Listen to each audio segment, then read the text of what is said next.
Welcome to the Jamal Thomas Morning Show. My name is Jamal Thomas. I'm your host. I'm your moderator. I am going to be the person that has my voice in your ear for the next 3 hours. And it is going to be a damn good, jam-packed 3 hours. So buckle up. Let's have some fun. Let's learn something new. All of those things are worthy objectives. We're going to have Scott Ritter join us at 7:15. We're going to have Dan Kovalik. We're going to have Peter Coffin, and we're going to have Richard Wolff.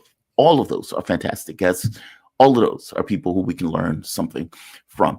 So I hope you guys are doing all right. I see people are filling up in the chat. Welcome to the show, Holly Home. Shout out to you, Holly. Good morning back at you. Hello from Chocolate Town, USA. Morbidly a beast. Good morning back at you, Skeptical Jerk. Good morning back at you. I don't know what YouTube censorship is, so I'm not going to go there. But I hope you guys are doing well this morning. No infirmaries, no difficulties, all of those things, or at the very least, they're abated for the 3 hours that we are together. It is Thursday morning, 13? Yeah, 2:13. The month of February is moving through. And one of the big things that happened yesterday, and I guess there were two, maybe more. And since of maybe more, obviously, there are going to be more budgetary issues that are things that seem to be bubbling up in the political space. The Republicans apparently are trying to cut Medicaid, but apparently they're sparing Social Security, but they're trying to cut Medicaid. They're trying to cut $2 trillion from the budget. Now, I want you to linger on that number for a bit because that's an astonishing number. But put that number to the side for the moment. There's a secondary issue associated with this, with the amount of money that we go over each year. So if you think about it, we're $35 trillion in debt. And each year we pack on another $1.5 trillion. And so we end up in debt year after year after year with a budget deficit. And nobody seems to be concerned about it. And nobody seems to bring it up. Okay, fair enough. So Trump and Republicans holding on to their namesake says, hey, we're spending too much money. We need to make cuts. Okay, fair enough. The American public that is not entirely paying attention will say, fair enough. Maybe that should happen. By the same token, when you bring down or when you get to the point of, okay, well, what do we cut? Therein lies the rub. What do you cut? What do you save? Will you have an economy that can make up some of the gap for whatever you do in the context of your budget? That is the conversation that is taking place. And it is taking place primarily on the right. And because it's on the right, their point of view is tax cuts, unfunded tax cuts. And we need to cut to compensate for those tax cuts. So what do we cut? Social programs. That's what we cut. We cut the federal government. We're going to try to cut it to the bone. That's what they do. That's what they always do. And so it's not necessarily a shocking thing that they're going to get in and say, hey, maybe we should cut Medicaid. It's gruesome. It's horrendous. It's not something that obviously I would back in any sense of the word, but that seems to be what they are focused on. So this budgetary thing is taking place kind of behind the scenes. Front and foremost is Donald Trump, his executive orders, and his tariff war against the world. And this is sort of a weird thing, but I understand where he's coming from, even though he's entirely wrong on how this is probably going to play out, which we have Richard Wolff here to talk about. And I suspect Richard Wolff is going to say the same thing. This is absurd. It's not a cohesive strategy. These are tactics. And these tactics are not going to get to the fundamental issue. But if you are Trump and you're looking at the world and you say to yourself, we're being taken advantage of. We're America. That's the way he frames it. Whether he believes it or not, who knows? We have jobs that have been leaving this country. Globalism has not worked. Premise is correct. So we need to bring those jobs back. How do we bring those jobs back? If China is spending, can build a car for $15,000, then this puts us in a problem. That car may be less. It may be $5,000. Okay, that's a problem. They can build a car better for cheaper. I know if I put a tariff on it, maybe I can force the company to come back to the United States. And if they come back to the United States, maybe they will hire American workers. So this incentive to send a job abroad to China, to Philippines, to Mexico, to wherever, where they can pay their people $2 an hour is undercut and undermined by the fact that when they try to bring it back into the United States, they would have to pay more, and more in a sense that could support and balance out an American salary. Now, yes, that does mean that costs for everybody else go up. It also means that in his mind, Americans will get those jobs when the companies bring them back to the US. Now, the catch becomes, will they bring them back to the US? And therein lies the rub, because the answer is probably no. Trump is going to be there for 4 years. These tariffs can go away with the flick of a pen. So they may not do that. They probably won't do that. But if you're Trump, you're thinking to yourself, okay, what other leverage do I have to control that space and to do what I said I was going to do to the American public, which was I'm going to bring jobs back to the US. It's interesting that he's going for it. It's interesting. He will fail, but he is trying. I give him that. As for the cuts, yeah, those are grotesque. Those are grotesque. The other big issue has to do with Putin, Trump finally talking. Tulsi Gabbard was being sworn in. Donald Trump took several questions. I did that video last night because it had just happened, or at the very least it happened a few hours after the fact. And it's explosively good. Whatever you think of Trump, call him an ogre, call him a beast, call him an animal, call him whatever you want. It is a good thing to end the war, especially one that was senseless, pointless endeavor that the Ukraine war is, was, and always will be. Hundreds of thousands of people have lost their lives. Nothing. And as I keep pointing out, or as I pointed out when I was on my radio show, there will be a point where people either individually in silent moments or aloud together will wonder, what was this for? We've lost all of these lives. All of these men have effectively been killed. And for what? And there is no good answer for that. And that's going to sting with the fact that there is no good answer for that. So whatever Trump is, the fact that he is moving on something to end something that A, should have never taken place, and B, has caused such loss of life is a good thing. It is a good thing. And regardless of what Trump is, I would regard it as such. He gets credit in my book for doing so. They said that the call was lengthy. They said that the call was substantive. Trump pointed out that they wanted to move to immediate peace talks. He said they will most likely meet in Saudi Arabia. But something else he said, I mean, there were a few things in that conversation that are fantastic. One of which he pointed out, he says, they will most likely meet in Saudi Arabia first, but he has expectations on Putin coming here and Trump going there to Moscow. Okay, that is huge. Can you imagine Vladimir Putin walking on U.S. soil? That's astonishing. That is huge. That's big, if that's true. And I suspect it is true. Moscow has been crowing about this in Russian media. I was checking them out first thing before I signed on. And they seem very optimistic about this. I'm going to deaden my optimism. Yes, I want them to end the war. Obviously, I want them to end the sanctions. I want them to end the sanctions, A, because they stole my job. There's that. But also, it's the thing of, we have decided that getting all of these people killed is for whatever reason not important. And for me, I look at it as, even if I don't get my job back, that I was on the right side of history and saying this war was pointless. It should have never happened. And been on the side of wanting this war to end and considering it a catastrophe. I can accept that. I can live with that, even if I don't get my job back. So, putting everything to the side, the fact that they're having this conversation is fantastic.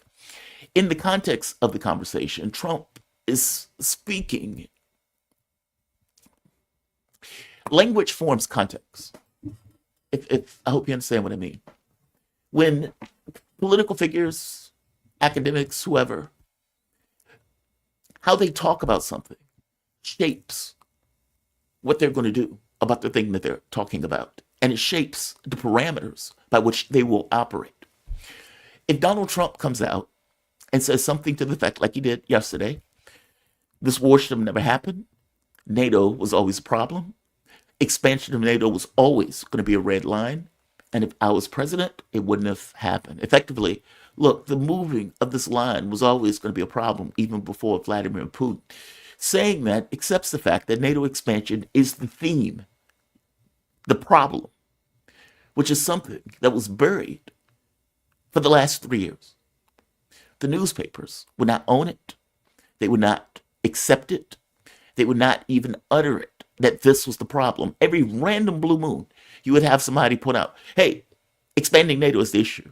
But usually they would say unprovoked war of aggression, which again set the parameters by which they operate. You did this for no reason at all. Shits and giggles.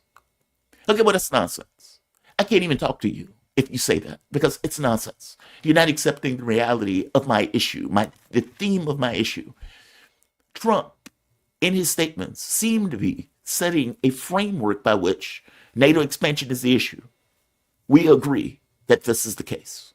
Okay, great. We have grounds. We have a space by which we can talk and negotiate. Now that you, at the very least, accept the premise to which I am putting out to you. I hope you understand it's a big deal. It's not a minor thing. Even when Trump points out, well, they don't necessarily want a ceasefire because, a ceasefire could blow up at any moment. Okay, again, that's good. They accept that they don't want a situation where Ukraine ends up being this basket case of a platform where they build up weapons, military, and everything else, where this starts off 6 months later. That is good that he accepts that, because it was always a no, a red line from the Russian point of view. Kamala Harris would have kept the war going. She would have kept hundreds of thousands of people being thrown into a meat grinder. She would have accepted that as president and went for, quote, as long as it takes, even to the collapse of the Ukrainian military, even adding 18-year-olds into the battlefield. That is ghastly. It's ghastly. And I get that Trump is going to do all sorts of bad things. This is not one of them. This is a good thing. This is something that should have, again, never happened. So I saw that conversation, and I'm going to play it when Scott gets here, because I want to get his take on it. But I saw that, and I thought, Trump is actually seemingly trying to end the war.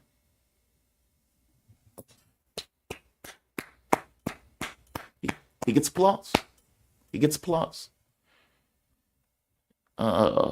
Let's see who's here. Rumpel. What is this? Darther. Latest needs to be done. May as well reveal the truth. This is Ramplin's. Oh, I see. Ramplin's. Hello, Jamal. Well, back at you.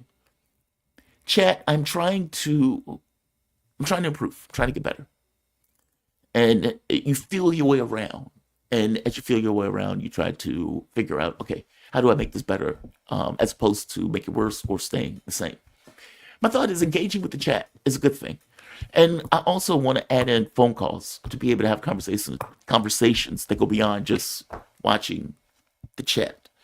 1 second. I want to make sure there's no anomalies with Ritter.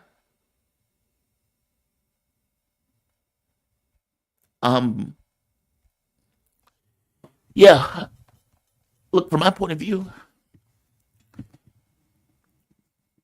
when I was at the station, I was frankly shocked by what I was seeing as it started. I guess it was my first time being an adult. I sat there, and then I was like, we were all shocked that Russia invaded, despite the fact that Russia clearly seemingly was about to invade. And it stunned us. Oh my God, a war just started. And then at some point, I realized as the war was going in for several months, oh my God, this is modern war. Meaning, oh my God, people are being killed. And I know that sounds silly to say it, but it's true. I could not believe that this was taking place. And then I sat there and watched videos, pictures, people being killed, people dying. The numbers that were coming in were just goofy. And I mean goofy in the sense of, oh my God, thousands of people just died today. And you take the second step of why? There was no alien invasion. There was no situation where Russia was just chomping at the bit to invade Ukraine. None of that was true, even though those were the things that they were effectively saying to cover for what they were doing. I want to bring in my guests. I am joined by the man himself, Scott Ritter. Scott Ritter is a weapons of mass destruction whistleblower. He is a great friend of the show. Scott, welcome to the show, man. How you doing today? I'm doing great, thanks. Yourself?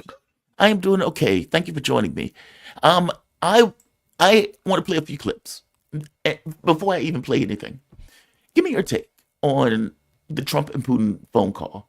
Both sides seem to accept that, because the first time around, Donald Trump was saying it was a phone call, but Russia wouldn't necessarily confirm it. Well, this is affirmed, this is official, and both media outlets both accept that they had a phone call, and both seemingly are glowing on some level, or at the very least optimistic if you're looking into Russian media that's taking place right now. As I was telling the audience, Trump seems to accept a few things that are very important. A, the NATO expansion is the issue.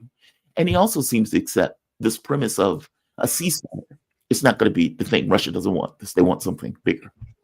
Give me your take. How did you see this phone call? What was your thoughts when you first heard these two talk? The talk apparently was lengthy. It was involved.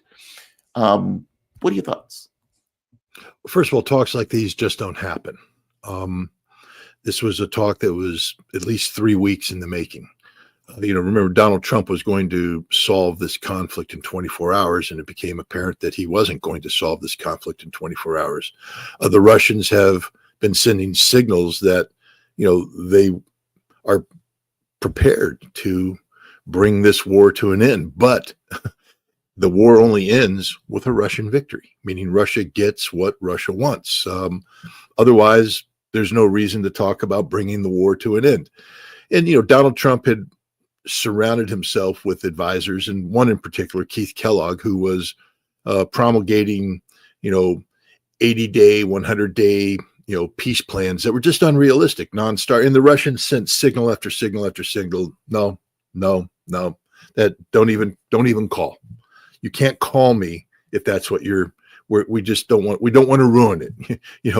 It's we get one first date, Donnie, and it's got to work, because otherwise, that'll create its own inertia or momentum that will prevent, a U.S.-Russian brokered peace. You get one shot. That's it. And I think Trump got the message. He laid back. He continued.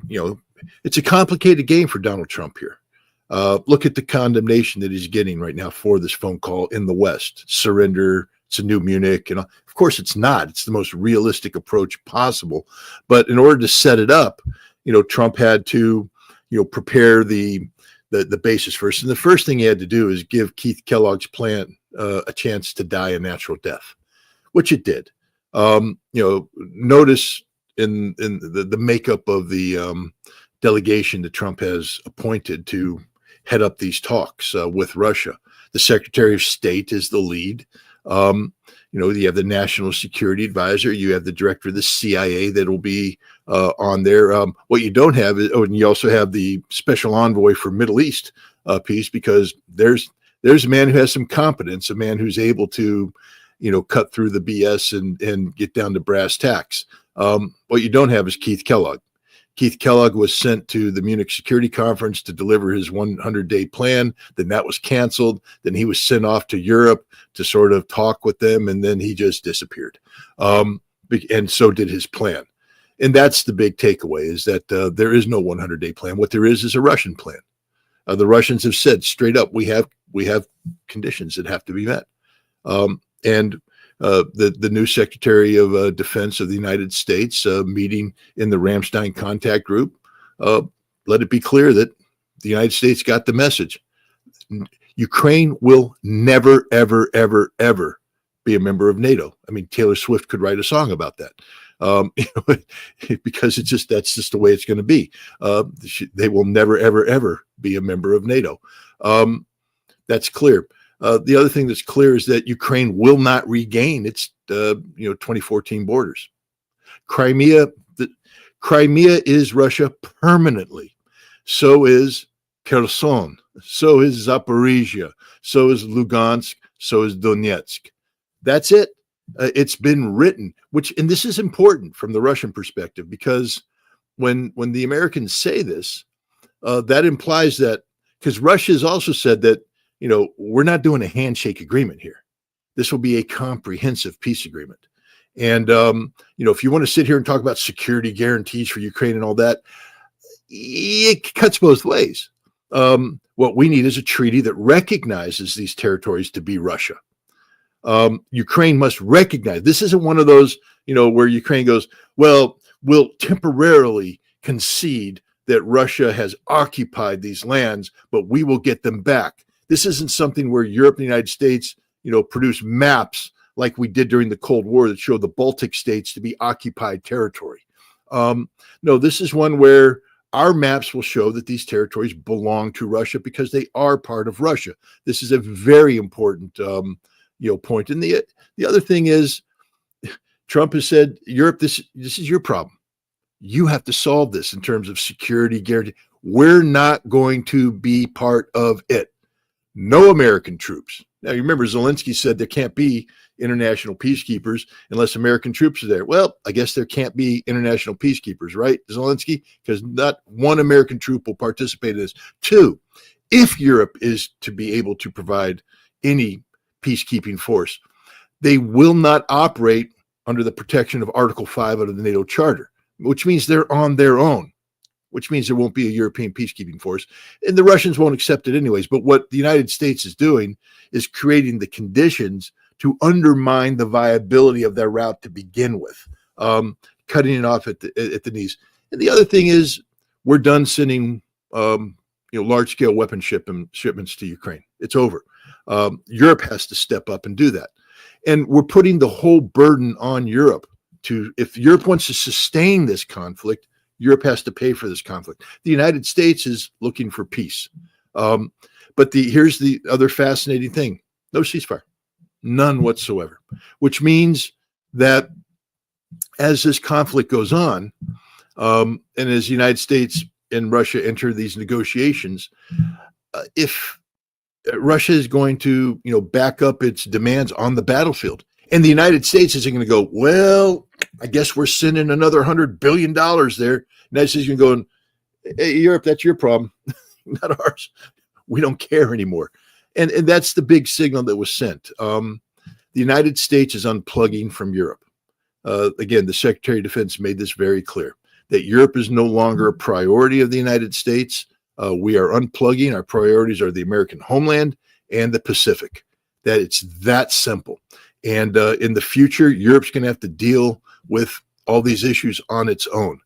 The United States, I think, is going to work with Russia to create not only the conditions for the termination of conflict in Ukraine, but also for the creation of a new European security framework, which is what Russia has strategically been seeking, from day one.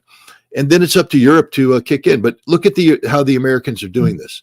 We're done treating Europe as a singularity. Trump has said that. We're not dealing with the EU. We're dealing with individual European nations. And so we will transaction this thing to death. And so, if Ursula von der Leyen and, this lady from, I guess she's from Latvia. Estonia. She's from Estonia. I know you're talking about. She's a lunatic. Kallis or something of that nature. Yep. They become totally irrelevant people. I mean, they can sit there and posture and talk. I mean, Ursula published something called the Weimar Declaration. No one cares. College is talking about, we stand with Ukraine. No one cares. They don't matter.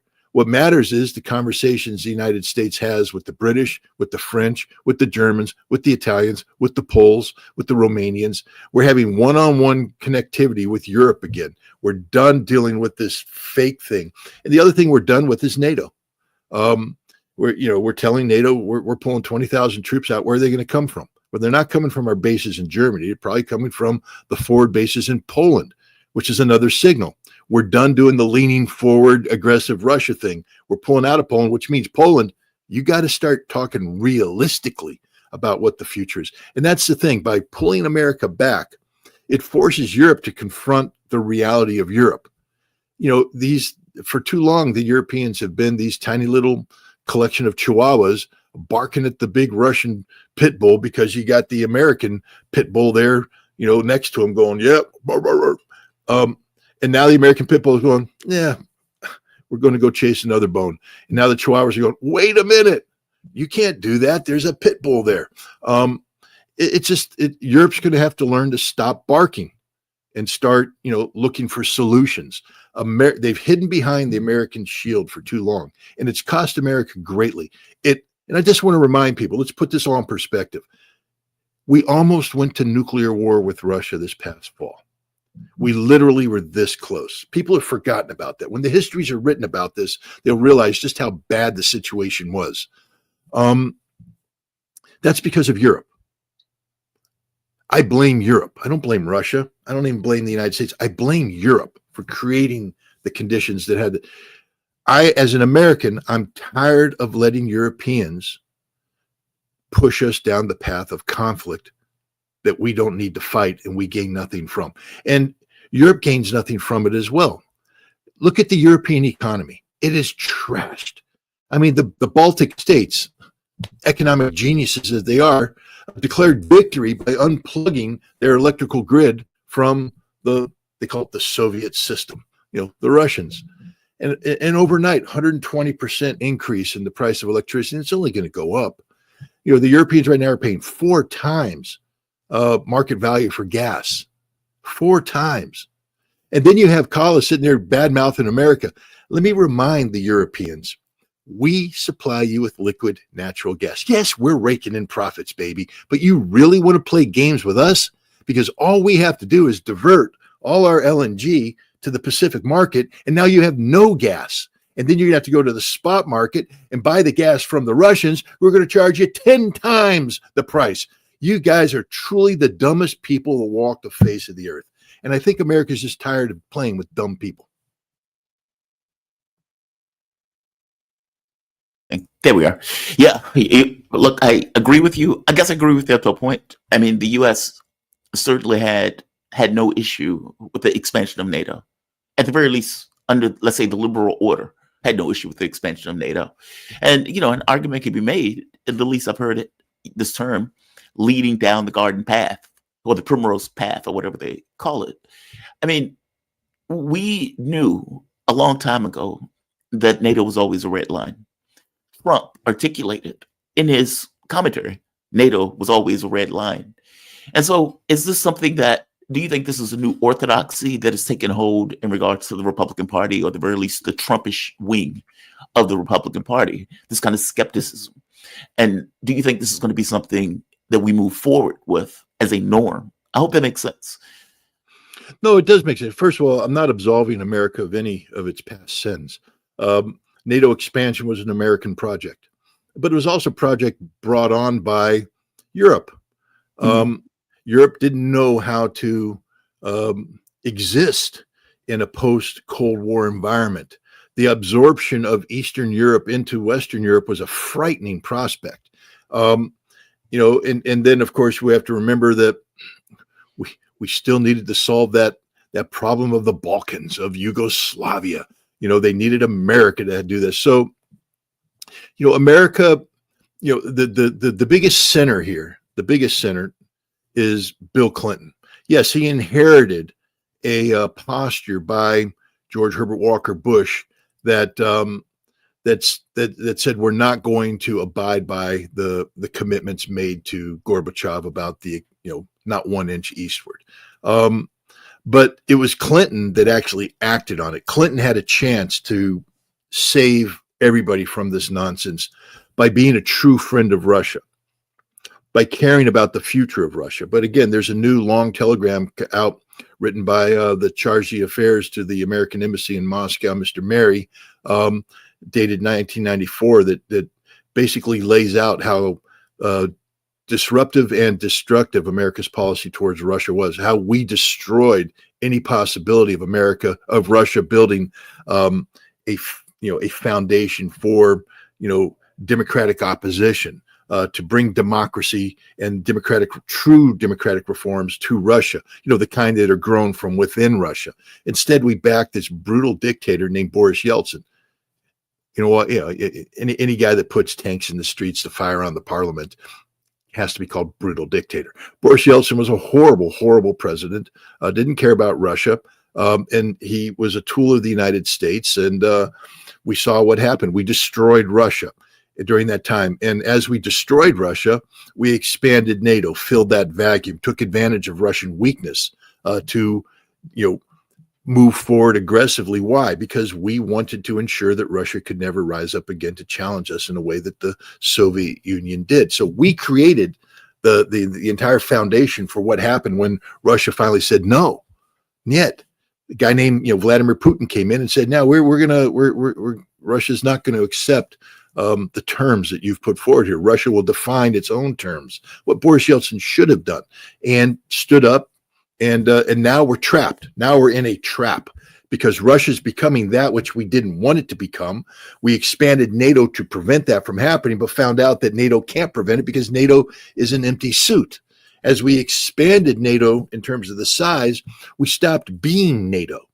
And what I mean by that is we stopped being the honest-to-God military alliance based upon self-protection, self-defense. And instead, NATO became this political, geopolitical, power base for the United States, where regime change became NATO's mission. Stopped being a defensive alliance, became an offensive alliance, It bombed Belgrade in 1999. It carried out regime change in Libya, not part of traditional NATO missions. It got involved in Afghanistan, again, well outside of NATO, because it wasn't there to be NATO, wasn't there to look out for North Atlantic, things. It was there to do the bidding of the United States. And, oftentimes when you have relationships, they become traps. And what happened is we built a trap for ourselves in Ukraine, jumping in with 2 feet in a problem that we couldn't solve because NATO wasn't up to the task. Ukraine was NATO's comeback after the debacle of Afghanistan, after the fact that it was, Donald Trump had called it out. You can't fund yourselves. You want America to do everything for you. And you have done nothing, literally nothing, to promote true collective self-defense. And Ukraine became the trap because the United States, eventually we have leadership in now that realized that this is heading us down to a path to hell. It's a highway to hell. It will end in nuclear war. We're not going to do this anymore. There's no reason for the United States to be confronting Russia like this. This was a clash of, fundamental principles. The old Cold War Russophobic, Russia is the enemy. We will use Russia to justify military expansion, etc. With, more realistic modern thinking, which is why? Why do we have to be enemies with Russia? What is the fundamental? Russia's not a threat to us. We don't have to do this. But we had NATO, which had been expanded solely on the premise of confronting Russia. And what Donald Trump has done is said to NATO, you wanted it, you got it. But NATO can't do it. They could never meet the 2% that Donald Trump insisted they meet back when he was in his first term. They're not talking about 5 now. He wants 5, and they definitely can't do that. And when America pulls out, it's 10 to 15, and they definitely can't do that. So I think, it took 3 weeks for Trump to position himself to confront Europe with its inadequacies. And what's going to happen is as the United States initiates this negotiation with Russia, more and more responsibilities can be thrust upon Europe, and they can't handle it, and Europe will collapse under the burden. And all European opposition to a peace in Ukraine will go away as Europe realizes they're not up to the task. And it's part of Donald Trump's strategy. I think, again, Trump isn't as stupid as his critics think he is. He's not the world's greatest, expert on Russia and all this, but he understands negotiations, and he understands positions, and he understands how to leverage strengths and weaknesses to get what you want. And, I think Keith Kellogg was a fascinating bait and switch. This is my assessment. That Donald Trump put Keith Kellogg out there and his 100-day plan to suck Europe in to concepts that Europe can't sustain on their own. So Keith Kellogg came out there and he talked about, a peacekeeping force and European involvement and this and that. And the Europeans are signing up for that. Yep. We're there. And then at the last second, Trump went, "Oh, okay, good. Keith's done. We're out. It's all yours." And Europe's going, "Wait a minute. Where are you?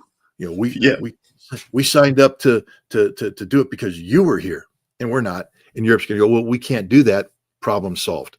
See, if we'd come in straight up saying, "We're not going to do it, it's on you," that could have created a whole bunch of political baggage and all this. This way, Europe is committed to something they can't do. And Europe will be the one to unplug, withdraw. And so will Ukraine. You're going to see that it's going to be Ukraine because, again, the genius of engaging in negotiations without Ukraine at the table, without a ceasefire, is that the longer Ukraine continues to play, reticent on this, the more damage that's done to Ukraine. And eventually the Ukrainians, because there is no Europe to save them, will turn to the United States and say, just make the pain go away. Just make the pain go away. Scott, I want to play this clip from Trump's briefing yesterday. I mean, I do want to get to what that new security architecture of Europe looks like, because you're right. Ukraine was always this kind of symbol for NATO expansion. And Russia seems to want it, even in the beginning of this, a larger security framework of Europe, almost as if there's this kind of acknowledgement that there are different powers in the world now, as opposed to what they were before. And Russia has demonstrated that power in Ukraine itself that has to be acknowledged in any kind of framework that's set up going forward. So 1,000% agree with you. I want to play Trump's clip. I was fascinated by this interview, to be honest with you. This is him at the briefing yesterday. Listen to what he says here. NATO membership for Ukraine. I don't think it's practical to have it personally. I know that a new Secretary of Defense, who's excellent, Pete, made a statement today saying that he thinks it's unlikely or impractical. I think probably that's true. I think long before President Putin, they said there's no way they'd allow that. This has been going on for many, many years. They've been saying that for a long time, that Ukraine cannot go into NATO. And I'm okay with that. I just want the word, whether they are or they're not. But it certainly would seem to be that most people have said that that is something that's not going to happen. Are you freezing out President Zelensky of this process a bit? Isn't there a danger of that? No, I don't think so, as long as he's there. But,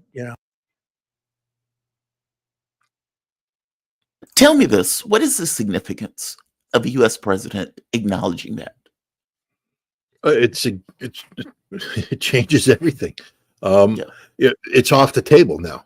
I mean, the concept, this was always a fundamental. NATO membership is what caused this war.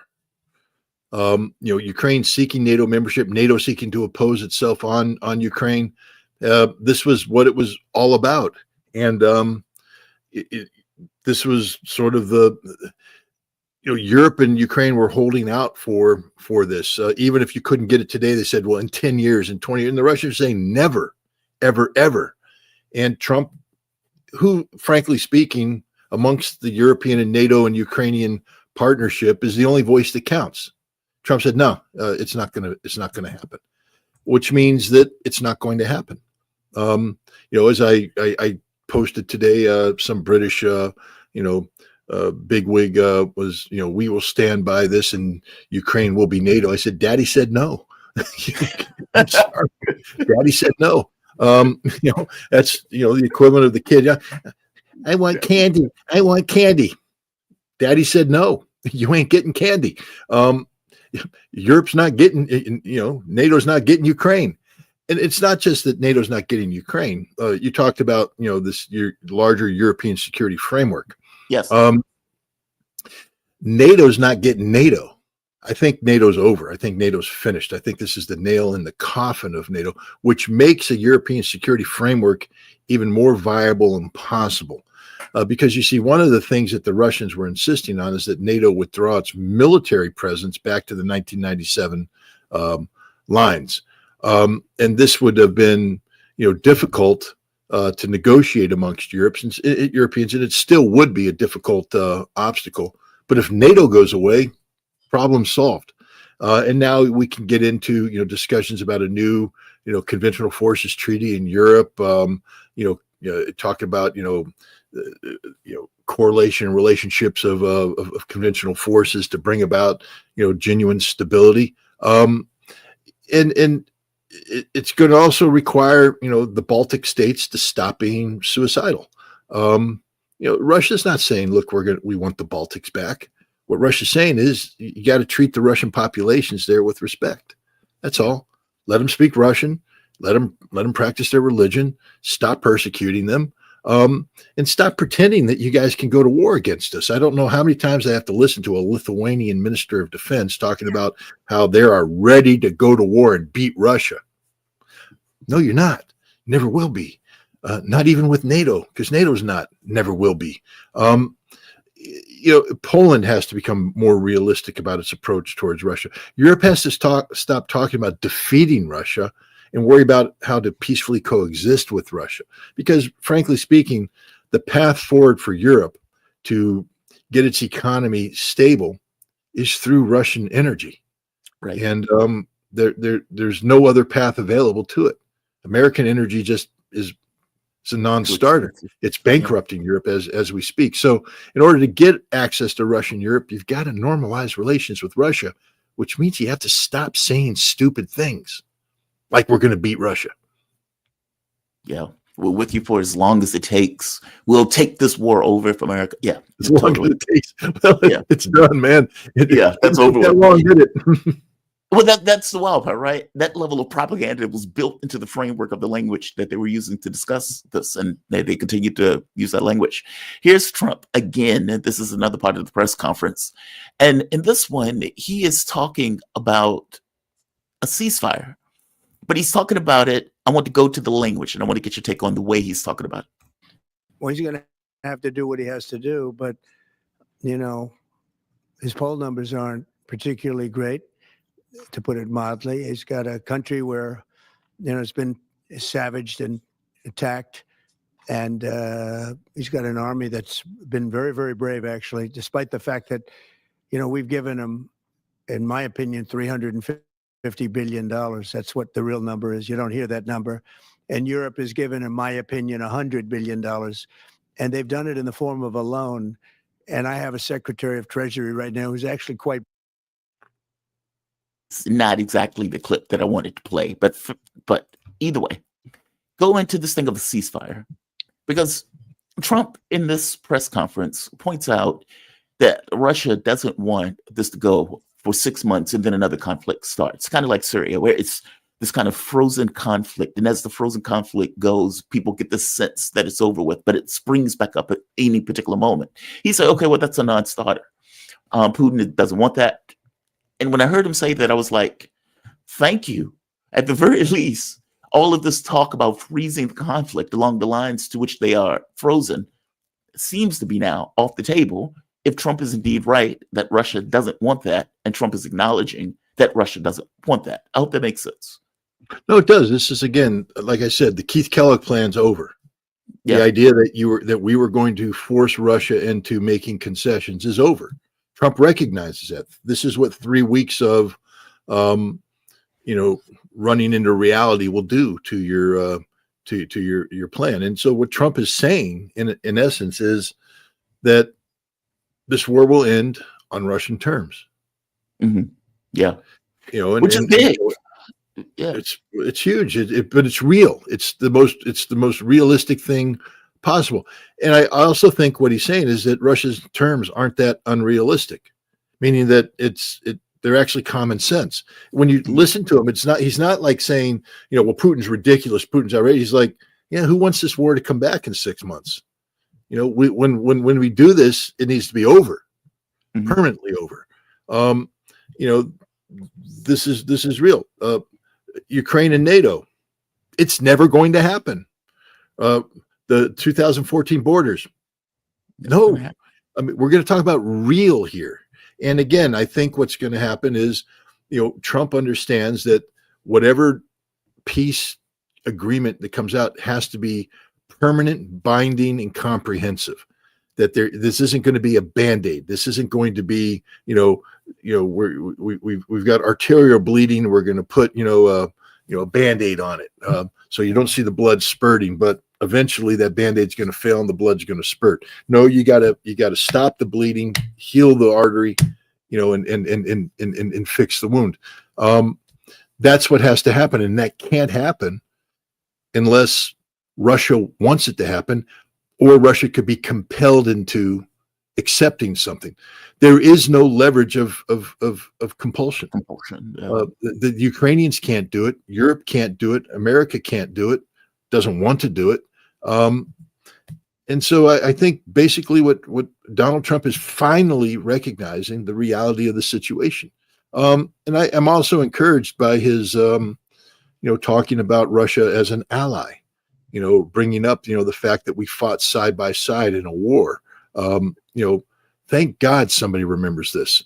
And I would hope, and it might be fanciful thinking, but I would love to see Donald Trump send a high-level delegation, including American troops, to Moscow on May 9th to march in the Victory Day parade, not as a celebration of Russian victory over Ukraine, but a celebration of the Allied victory over Nazi Germany. Man, that would put us right back on the path we need to be on. Yeah. No, I agree with you on that one. Definitely. I'm curious on what do you think this looks like at the end? Meaning, what is this when they end this? Because at this point, Trump is talking about meeting in Saudi Arabia, but he also said Putin coming to Washington, D.C., and him going to Moscow. That has not necessarily been heavily reported, or at the very least not focused on. I focused on it because I think that's a big deal. Vladimir Putin stepping on American soil. That is mind-blowing. Do you think that's going to happen? I guess we could start with that. And B, the significance of that. And maybe that's not really the question I want to go to. I think I want to get your take on that. But first, I want to get your take on what does it look like? What is the agreement that they need to make in order to make this work? Because they asked him, well, what about pulling weapons away? He said, well, no, I don't want to do that. I don't want to kill my ability to negotiate. And I said, well, okay, that makes sense. He wants to keep a pressure. Even if that pressure is getting weaker, he wants that pressure there to be part of the negotiation that he has with Vladimir Putin. So what do you think America gives, and what do you think America gets in any negotiation that takes place between these two? Well, the biggest thing America gets and what America wants is stability in Europe that allow them to unplug and redirect resources to the Pacific. That's the big get here. It has to be done. It has to be done in a way that is politically viable. But I don't think it needs to be done in a way that preserves what Trump believes are corrupt European hierarchies. Trump's not here to preserve and protect the European Union. Trump's not here to expand and strengthen NATO. In fact, I think there's a growing recognition in the Trump administration that NATO is a Cold War artifact that needs to be jettisoned. It makes no sense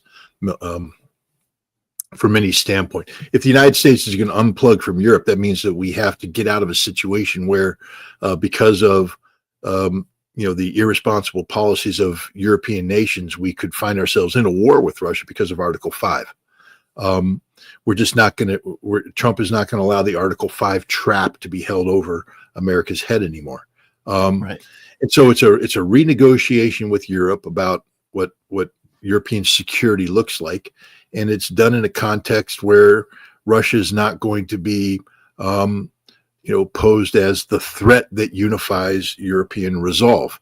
By ending this conflict in Ukraine, Trump seeks to not only normalize Russian-U.S. relations, but also letting Europe know that the path forward requires Europe to normalize relations with Russia as well, that Europe can't sit there and hide behind an American shield that Trump is no longer willing to keep in place. We don't want war with Russia. That's the big takeaway here. We don't want war with Russia. And right now there's a great potential not to have a war with Russia. This is what European security framework looks like. Europe is going to have to learn to live within its means. I mean, if you can't afford 2% for NATO, then don't think about jettisoning NATO and creating this whole new big European army. It doesn't exist. I think Europe has to start talking with Russia from the standpoint of individual sovereign states. Whatever problem Poland has with Russia, Poland needs to solve. Whatever problem the Baltics have with Russia, the Baltics need to solve. I feel sorry for Finland and Sweden jumping on board this Titanic. I mean, they're just running in. We got the ticket. We got the ticket. And we're on board. Yay. You hit an iceberg. Damn. Going down quick, isn't it? Yeah. Good luck, Finland. Burning all your bridges with Russia was the genius move. And the Swedes, God, you guys are stupid. That's okay. Russia will allow them to, fix the error of their ways. But you're going to see individual nations will have to deal with Russia as individual nations. This artifice called the European Union, this artifice called NATO, is no longer going to be the primary interlocutor with Russia, between Russia and Europe. And I think this changes everything for the better. It does mean that Russia is a dominant power. Look at a map. I mean, if you haven't figured it out yet, Russia is a dominant power. It's a huge landmass, tremendous amount of resources, and no amount of European, fantasy is going to change that. Europe can't sit there and say, because we stand together, Russia is weak. No, Russia will always be strong. The best way to deal with a strong neighbor like that is to have sound, mutually beneficial relations based upon economic principles of cooperation, as opposed to trying to promote artificial military confrontation that you can't afford and sustain. You're not going to beat Russia in a war. That just isn't going to happen. So why waste money, resources, effort, everything on posturing that that's what you want? This is what a new European security framework will look like, is to walk away from the militarism of the Cold War era and enter a new dynamic of economic competition, if you want it to be, but cooperation by necessity. This is the way that BRICS is looking at the world, and Europe needs to get on board with BRICS, maybe not join BRICS, but at least understand that the way nations will work together is through economic interaction. That the day of a militarized approach towards solving the disputes is finished, because no nation can afford this war anymore. Yeah. Russia can't even afford this war anymore. I mean, let's just be honest about it. Russia won this war, but Russia also is looking at it saying, this is unsustainable. This is unsustainable. The posture we've taken here to prevail in Ukraine is unsustainable. It's not the posture we want to be engaged in. And Donald Trump is looking at it too. The Pentagon, they're talking about strength, but the Pentagon's also talking about, we need to start cutting the budget. We need to start spending, we can't be spending all this money. That's one of the great revelations. And the way you justify defense reductions is to remove artificial militarism from your national thought process. And there is nothing more artificially militaristic in the United States posture in the world today than what we're doing in Europe. NATO, this fake conflict in Ukraine. It's not fake because people are dying, but it didn't need to happen. There was no reason for this to happen. We could have said no to NATO from the very beginning and prevented this war. This is the fake aspect of it. It's an artificial confrontation that doesn't need to happen, has no historical basis other than, failed Cold War mentality. It's time to get Europe back on the path of learning to live in peace with its Russian neighbor. This is somewhat of an odd question, but I'm going to ask it anyway. I had the opportunity to go to the Biden-Putin summit. This took place in Geneva, Switzerland.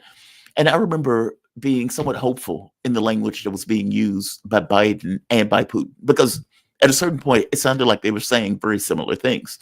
The guy, my boss, who was with me, completely cynical about the entire process, was like, this is not going to matter. It doesn't matter what they're saying. It doesn't matter what's coming out their mouth. It's not going to change the relationship. And he was right. It fell apart. Like within months, it just fell apart. Are you hopeful about this one, though? That this is something that is going to last, that is something that they're serious about, and that the outcome is going to be something that A, stops these people from dying, and B, makes a new norm in relations between Russia and the United States? 100%. The thing about the Biden-Putin summit is that Biden wasn't willing to recognize that the problem was the structures that existed, NATO's posturing, the inability of France and Germany to go forward with Minsk, the NATO presence in Ukraine, everything that created the problem, Biden wasn't willing to deal with. He was just, his solution was literally came down to this, and you were there, you know this. Russia must realize that China is its primary enemy, and therefore Russia must submit to the West and the will of the West and do what the West wants to, and the West will save Russia from China. That was the Biden takeaway. You know I'm right. You know I'm right. You saw him say that. They were literally making that argument, and it was the dumbest only argument they had. Everything else they're saying, no, Russia, you're wrong. No, they lied. I mean, Biden lied to Putin. He said, I will get Tony Blinken to work with the Germans and the French on implementation of Minsk. Because that's, Putin said, we need to get Minsk in play. That's what will make all this work. It was in June that they had their meeting. By September, Blinken was having secret meetings with Europe and Ukraine to send offensive weapons to Ukraine, because he knew that there wasn't going to be any Minsk, because Biden wasn't serious about it. It was just Biden lied one more time. The difference between then and now is that Trump is recognizing the foundational causes for Russian-American animosity, NATO, Europe, Ukraine, and he's addressing all of these in a way that Biden never did. Trump isn't just talking about meeting with Putin and French kissing in Red Square.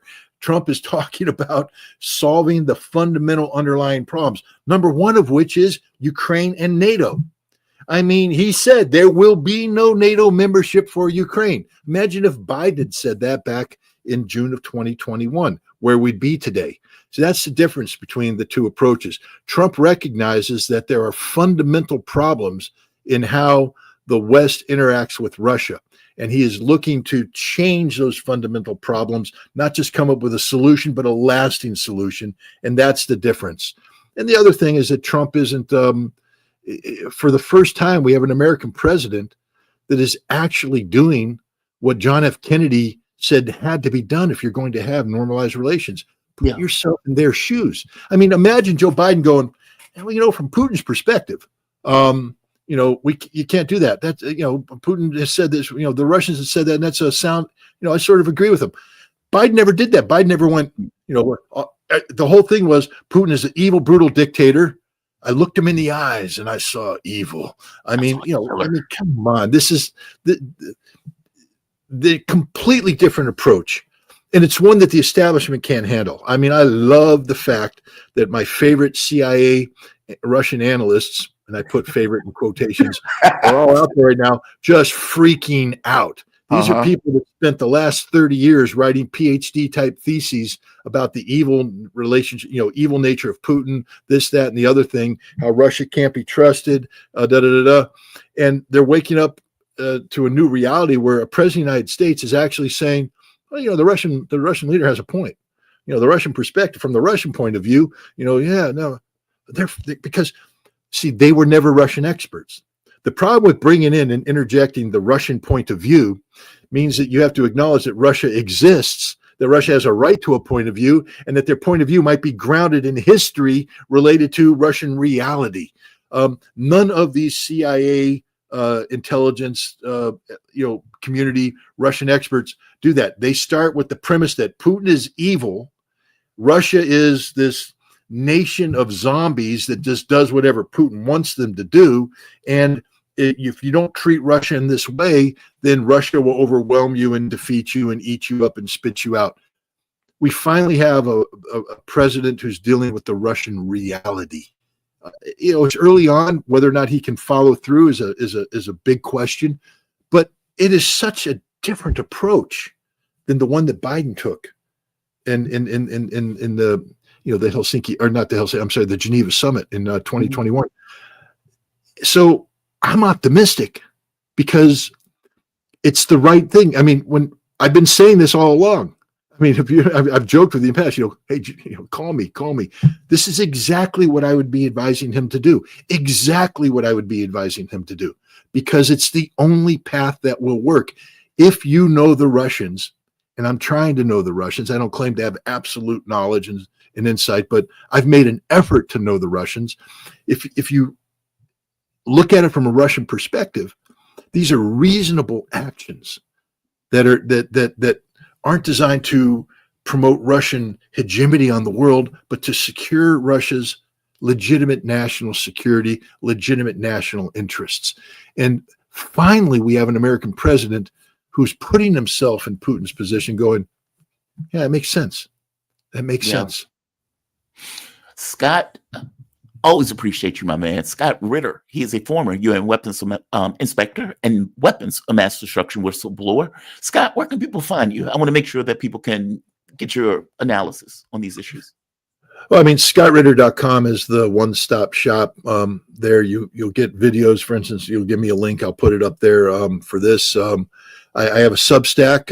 You can gain access to that. It's a subscription, but the subscription's free. You don't have to make it free. You can do a paid subscription if you like. That helps me continue to do my work. But and then if you give me a second, I just started a new project called the Russia House with Scott Ritter on Telegram.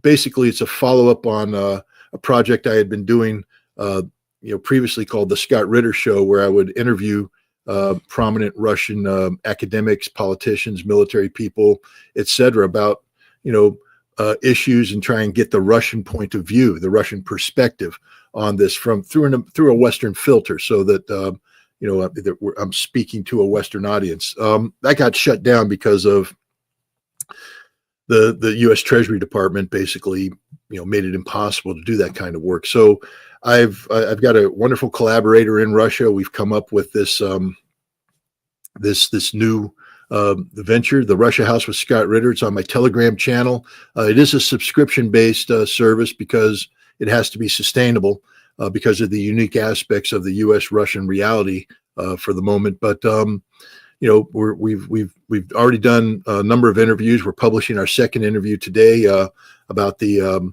Russian-Chechen relationship. Last week we talked about the Ukraine-Russian conflict and the future of drone warfare, and we'll be continue to go forward getting the Russian perspective. So if people want to learn more about Russia, there's not a better time than now to try and get insight into the Russian perspective. The Russia House with Scott Ritter on my Telegram channel would be a good place to go. Scott, man, I deeply appreciate you joining me. Be safe, my man. Have a good one. Thanks. All right. Great conversation with Scott. He is hopeful. I am hopeful. And again, I'm hopeful for several reasons. One, I just want people to stop dying. Let's start there. I want people to stop dying. That seems to be a rational point of view to me. And yet, that is not the point of view that you are going to get out of a screaming media that is like, oh my God, Trump is trying to end the war. And as you notice, in question after question that Donald Trump was getting, it wasn't really a deflection, but he pointed out, it was almost as if he was saying, do you get that people are being slaughtered? Do you get that? When you ask me this question about Ukraine sovereignty, when you ask me this question about, are we letting Putin win? Do you get that as we speak, people are in a dirt hole, fearing being shot in the face or destroyed with artillery? Do you get that? Do you get the significance of that? And getting the significance of that, how are you asking me a question that is tilted and designed in a way to elicit this notion that I have somehow given something up, that I have somehow lost something? I said, I am going to end the war. That's what I said. That's what I told the American public. I am taking steps to do that. The only way for me to do that in real terms is to acknowledge that Russia has a point, that we've expanded to their borders, not the other way around. And because we've expanded to their borders and not the other way around, the only way to stop this conflict, the only way to actually end it, is to accept certain terms. One of those terms being facts on the ground will dictate that that territory is not going back. Those territories are part of the Russian Federation now. Facts on the ground dictate that we have no leverage in this process. Russia has absorbed all of our sanctions. They've absorbed taking off the SWIFT system. They've absorbed this notion that we're not going to accept your gas. They've absorbed it all, and they have excelled. And we're being beat on the battlefield. So, yes, as president, I'm going to end this war. It's a stupid war. And in order to do so, I need to create a larger European architecture in doing so. Or let's say European security architecture in doing so. And to be frankly honest, Europe is no longer my concern. This world is a multipolar world. And working in coordination with Europe to be that hegemon is not in our best interest going further. So we are changing our point of view. It's astonishingly significant in what Donald Trump is trying to do. I applaud it. This, like, imagine for the moment, if the United States and Russia are not at odds, that the Cold War mentality that dominated after the fall of the or let's say up to the fall of the Soviet Union, let's pretend for the moment that it didn't end up in the way that it ended up, where we are at odds with one another, that we're taking advantage, that instead you have a powerful country working in coordination with another powerful country and acknowledging that, yes, you are also a powerful country. It took a war for us to acknowledge it, but we are now acknowledging it. And moving forward, we're not going to be at each other's throats. We're not going to be with my gun pointed at you. We're going to do something else. What does it mean for the world? And I understand that Donald Trump is shifting his priorities to the Pacific, looking at China as being the main issue for the United States. And I even get that he is looking at this idea of, okay, I'm going to somehow balance this by focusing on America as primary. I get that. But if we have a less hostile world, that is a better outcome, especially if we can deal with countries of power without it being they're either our vassals or our enemies, that they are something else. That is a good thing. That is a good thing. Unfortunately, the same person who is doing that with, there we are, the same person who is doing that with Russia being willing to make amends is doing something completely different in Gaza. And I want to bring in my guest. We're joined with Dan Kovalik. He's an American human rights, labor rights lawyer and peace activist. He's also a professor at the University of Pittsburgh. Daniel, man, welcome to the show. How you doing today? Hey, good. Thanks for having me. I do want to make one correction. I actually don't teach at the University of Pittsburgh anymore. I lost my job because of my position on Russia and Israel. So there you go. That is unfortunate. I guess I'm in the club with you on this one. I also lost my job at the radio station. So I feel you on this one. I'm hoping that the sanctions and everything else are relieved. I'm hoping that our tenor towards Russia changes. Our tenor towards the Middle East is, however, remains ghastly. Joe Biden floated this plan to effectively evict the Palestinians out of the territory. Trump is going with the idea saying this is for humanitarian reasons. And on some level, I get where he's coming from. The entire place has been fundamentally destroyed. I think 80, 90% of the living situation is just gone. Israel has turned it to glass. It's a bit rich that Trump is arm in arm with the people who did it, effectively saying, hey, for humanitarian reasons, I want these people to move. Do you think he is going to be able to affect this? I mean, Egypt is effectively saying no. Jordan is effectively saying no, but at the very least, King Abdullah came to sit across from Trump to get across that no, even if he didn't necessarily say no outright.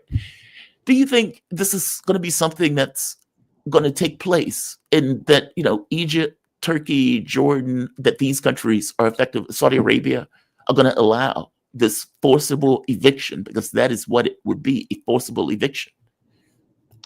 I'm very hopeful that they won't allow it. It does appear, look, I think all the countries you just mentioned totally failed in helping Gaza and defending Gaza during the 15-month-long genocide that at least now has a pause. I hope it's more than that, but at least has a pause now. Mm-hmm. It seems that they are prepared, if there's a round two, to stop it, to try to stop it. I think that, you know, Trump's words, you know, his claim that the U.S. was going to take over, kick out the Palestinians, and basically turn Gaza into like the Las Vegas of West Asia, has inadvertently, you know, united the entire Arab and Muslim world. And I say Arab and Muslim because it also includes Iran, which is Shia and tends, you know, to be the odd person out in West Asia. But even now, Saudi Arabia and Iran seem to be united on this. So Trump has done what no one has been able to do before. Not Nasser, not Gaddafi. He's united the entire Muslim world against the U.S. and Israel. So, you know, unintended consequences. Yeah. Yeah. I want to show you a clip. This is from CNN. Scott Jennings gets into a fight.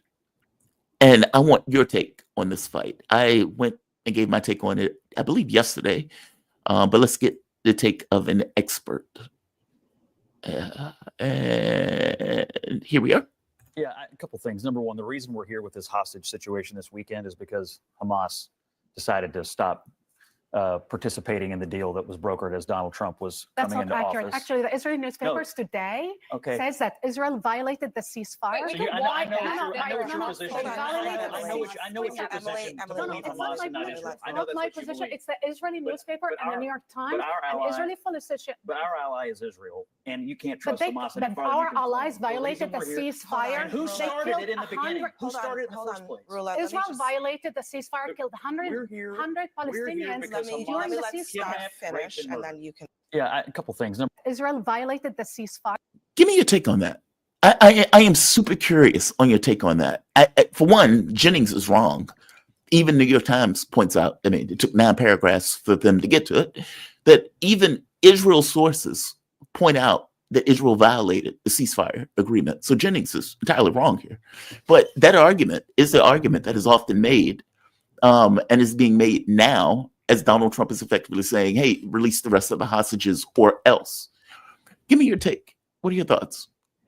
You know, it's very clear that Israel, by the way, never abided by the ceasefire to begin with in many ways. Mm-hmm. And there's a list of things Israel has not done.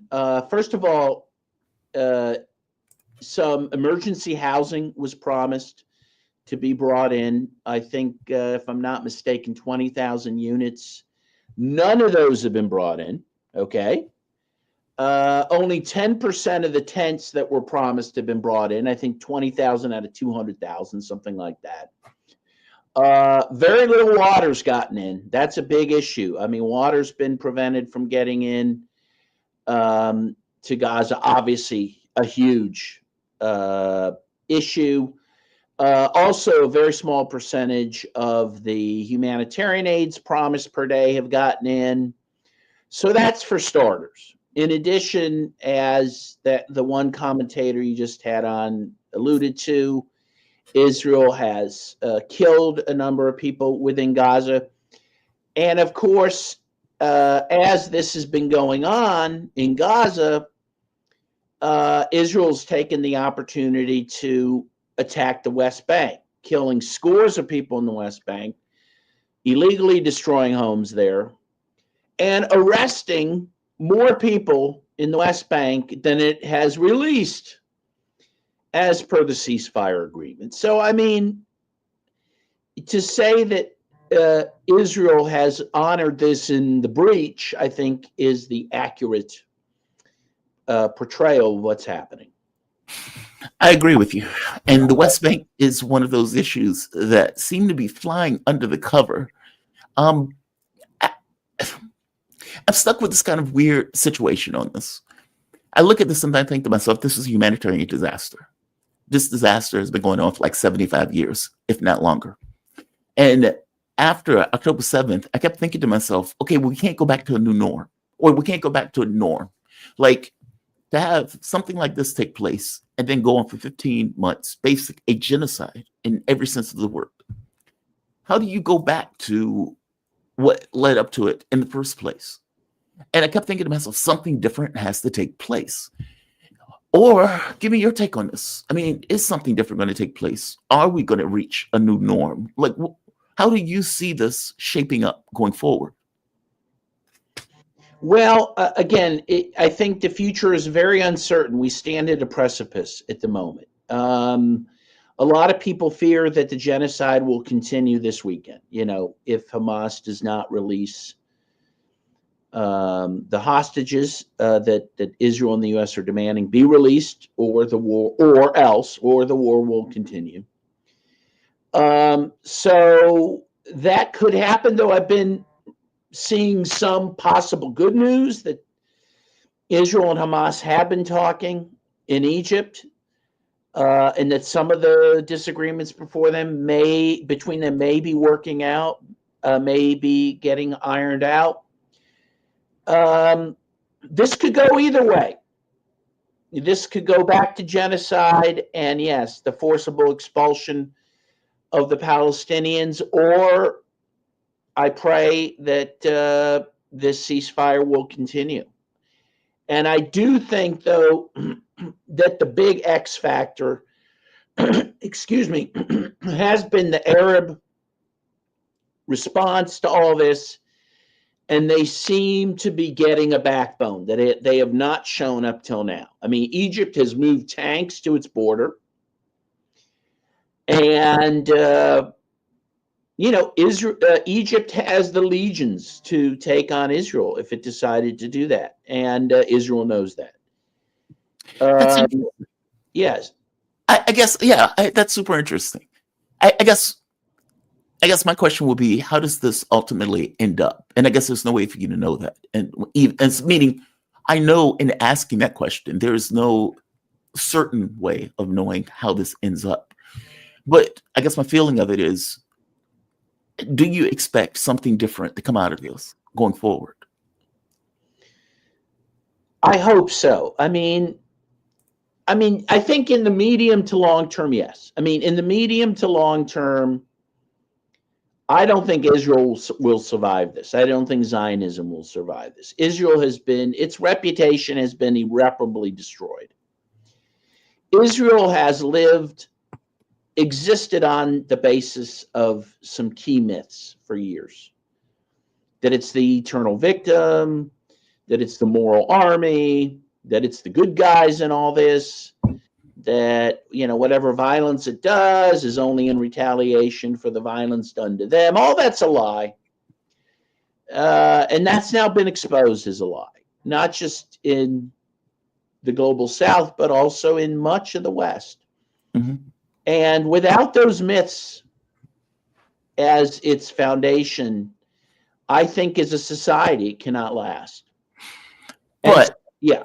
No, I was just going to say, but from their point of view, they're acting as if they are the victors, meaning from their point of view, they see we've expanded in Syria.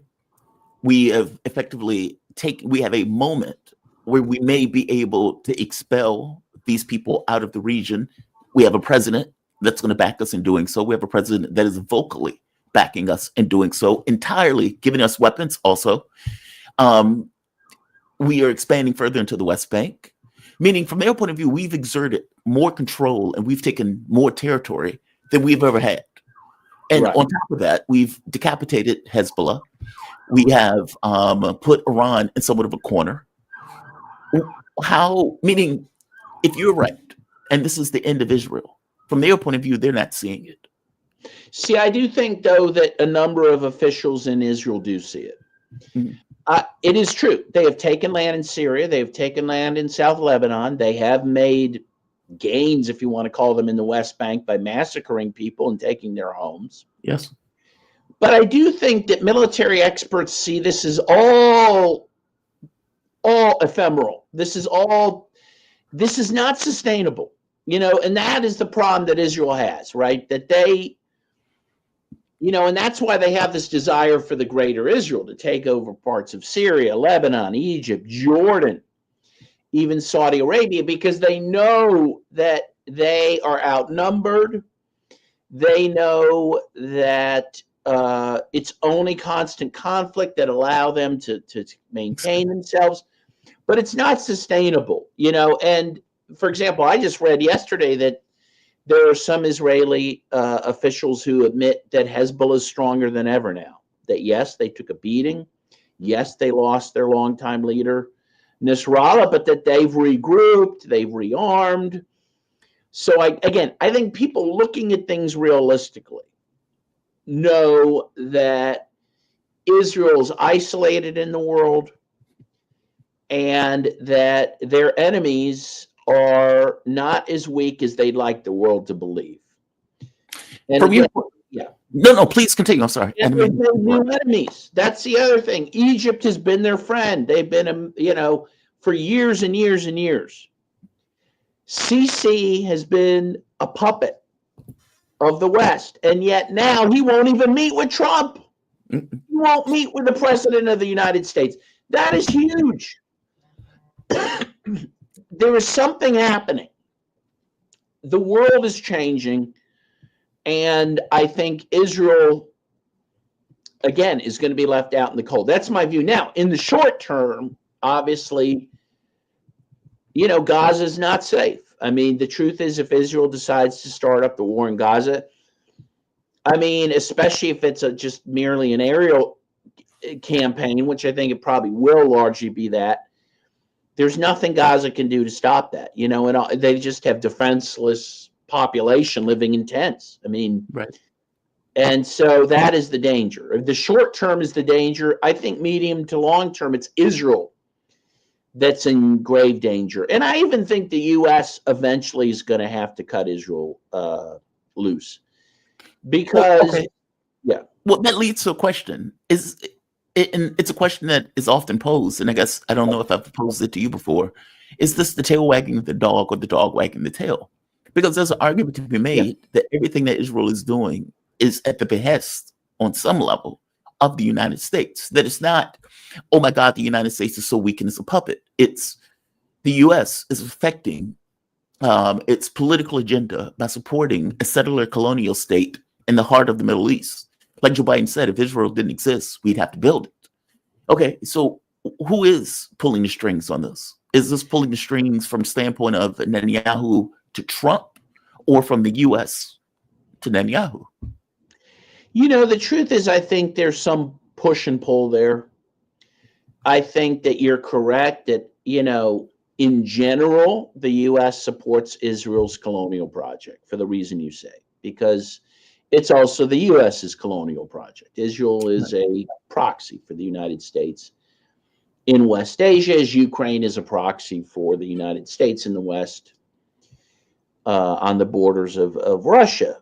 But that's not to say that Israel doesn't have some influence going the other way, because, Israel and Netanyahu, I do think at times, have influence over the details of how that colonial operation is going to be carried out. And I do think the U.S., again, I do think even Trump understands that the U.S. reputation is on the line in West Asia, that it is losing its political and diplomatic influence, that it's hated in many ways. and it's becoming hated around the world because of its continued support for Israel. And so, I think that in terms of whether, for example, the genocide continues in Gaza, I'm not sure. I certainly think there is a tension within the U.S. halls of power whether they want that to go on again, because it is not good for the U.S.'s reputation. And again, if Egypt gets it, look, what Trump wants, he wants normalization of relations between Israel and Saudi Arabia and other countries in that region.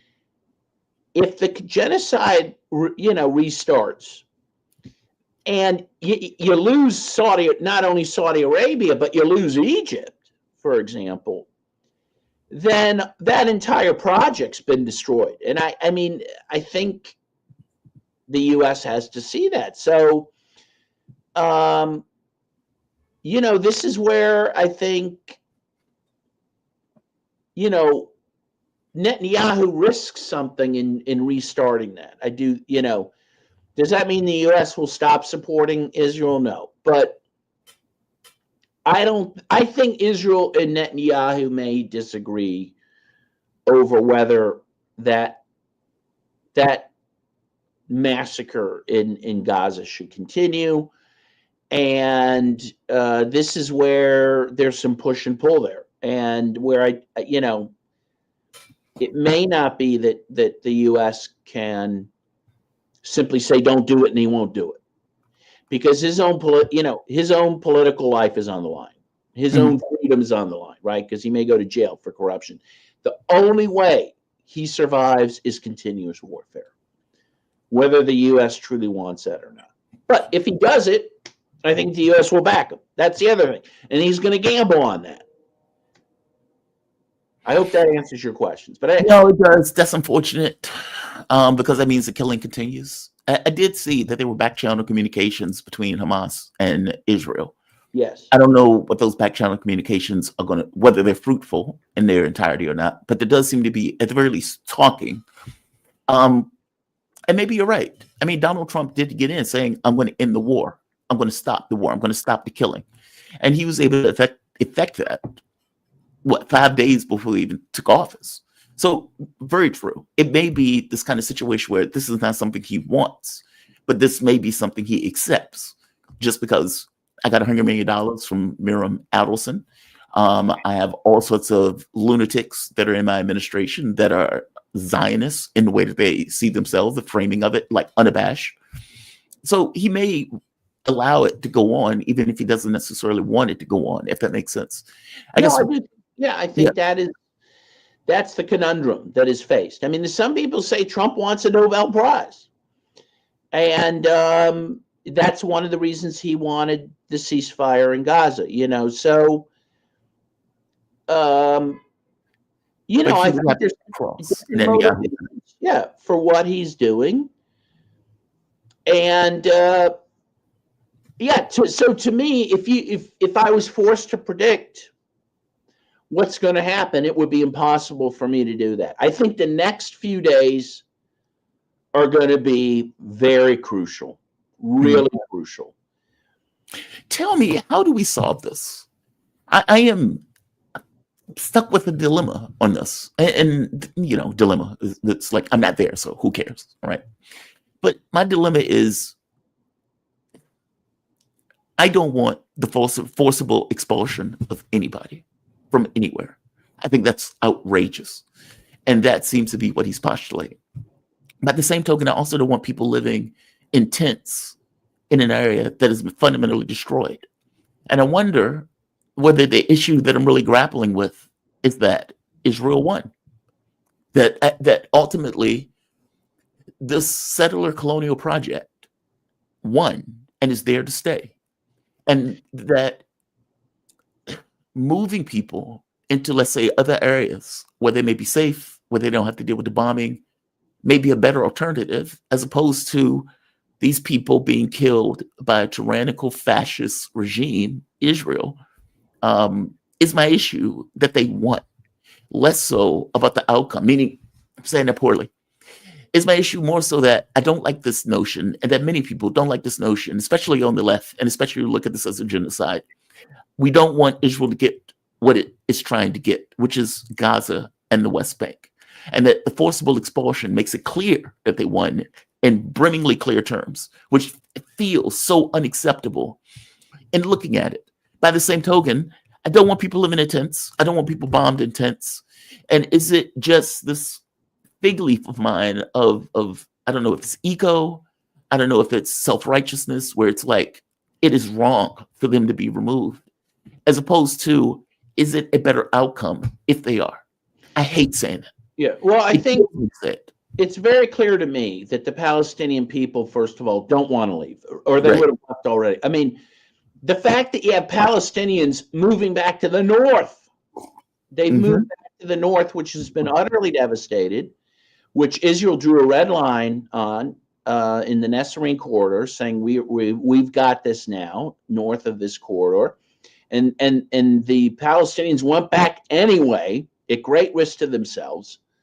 What it shows is the Palestinian people want to stay there. And if that's the case, then they should stay there. Okay. So, if the Palestinians were clamoring to go to Egypt, I suppose that would be on the table, but they're not. They don't want that. Number one. Number two, I think it should not be an either or. I think that the U.S. and Israel are duty bound to rebuild Gaza because they were the ones that destroyed it. They broke it, they bought it, so to speak, but they don't own it, right? And so they need to reconstruct it, but the people of Gaza should not be forced to leave for that to happen, right? And they know, because the Palestinians know once they leave, they ain't going back, right? They knew that with after the Nakba, they all kept their keys, they all hoped to return. It never happened. And they know it won't happen now. So they want to stay put. So if Trump wants to rebuild Gaza, God bless him, but he's going to have to do it around the people who are living there. I can't go to your house and burn it down and say, hey, for your good, you have to find another house, and I'm going to rebuild your house and live in it. I think that's a non-starter. And that's really what's being said. So, yeah, I burned down your house, and that's what I mean, right? It's like he is arm in arm with the people who've done it, who've destroyed all of this. Correct. And that's the other thing, I guess. The other question: how does this?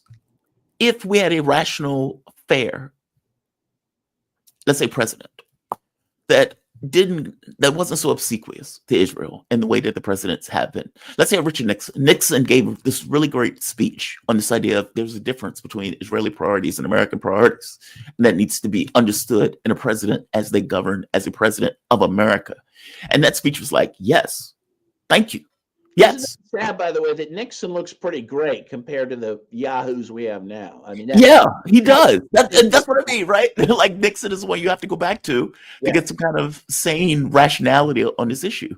Right. But what is a rational way to end this? And I ask this because I've had Israelis on this show.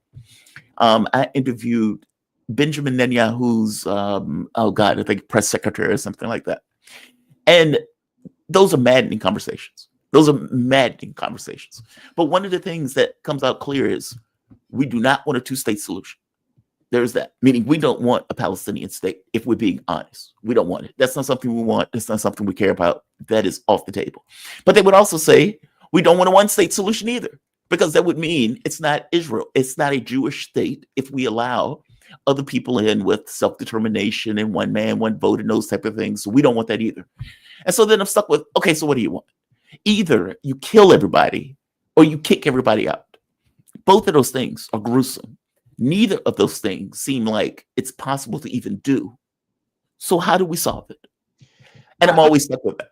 Yeah, no, I think the resolution has to be a one state that is multi-ethnic, multicultural, one person, one vote. Just like, and again, why is that so controversial? That's what the U.S. has. That's, we have a constitution that we're so proud of that, memorializes that. We claim that that's what we want for the rest of the world. We invade other countries claiming that that's what we want to impose on others. We criticize countries like Iran for having a theocracy when in fact they have less of a theocracy than Israel does in practice. And I understand that the Israelis, by and large, don't want that, but too bad. That's like the slaveholders in the South of the U.S. saying they don't want to give up their slaves, or apartheid South Africa, the whites saying we don't want to give up power. Too bad. There's rules in the world. There's norms that need to be followed, and the Israelis are free to stay there, but they have to stay there as part of a state where they don't get to rule just by virtue of the fact that they're Jewish. They have to rule because people elect them, including Arabs and all the Arabs who live there. So, and that's what's going to happen. I don't know how long that's going to take. I don't know if that'll happen in my lifetime, but that's where this is going to end. It's not sustained. The two-state solution's gone, and it's gone because Israel destroyed it. Where in the heck would that second state be? Gaza? No. The West Bank that's pockmarked by these settlements? No. Israel intentionally destroyed any two-state solution. So they're going to have to live with the one-state solution where it is not a Jewish state. Period. And you think we're going to see that? Again, I don't know if in our lifetime, but I do think it'll happen. I think my children will see that. Yes. Do you think that's the only solution? And the reason I said the only solution is the only proper solution. I mean, yes, there's other solutions, and again, as far as Israel's concerned, they want to just get rid of the Palestinians. That's always been the goal, but that's not proper. That's not. And by the way, when that's their only goal, they've forfeited their right to exist. I'm sorry, you cannot. You can't base your entire existence on the desire to displace millions of people and all of them. It's over. The Zionist project is over. The Israelis haven't gotten notice of that yet, but it's over.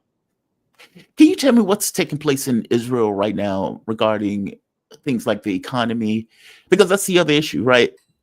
If you are in a place that you feel unsafe, meaning feeling unsafe is an issue, especially if you're trying to build this kind of, there are like 8 million people in Israel, give or take. I think 1 million left during the war, or as the war has propagated, they went back to their homes in Europe or back in the United States in New York. What is going on economically in Europe? in Israel? Because I would imagine with the number of Palestinians that are no longer working, the number of Israelis that left, the number of people who, let's say, couldn't go back to their jobs because they were in fear of a missile hitting somewhere. That is also an issue for Israel if it indeed will be a viable state and a viable option. What is going on the ground? Do you know? Yeah, it's not good. I mean, their economy is in very bad shape. Thousands of companies went out of business. As you say, we don't really know all the numbers, but yeah, it could be 1 million Israelis who left Israel and are not expected to go back. As you say, I thought the number was more like 7 million Israelis, but even if it's 8, it's a huge percentage of the population. Yeah. Yes, they depend on Palestinian and Arab labor for farming and construction, and that's not happening because of the war. The one port, I'm forgetting its name, was destroyed by Yemen. They're in very bad shape. And that's the other reason why Zionism effectively is dead, because the whole premise of Zionism is that Jews need a state of their own where they can be safe and prosper. Well, that's not Israel. It's not safe there for the Israelis living there. It's not prosperous, and it's not going to be prosperous anymore.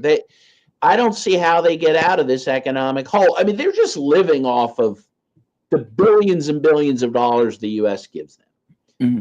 And that's, been great for them.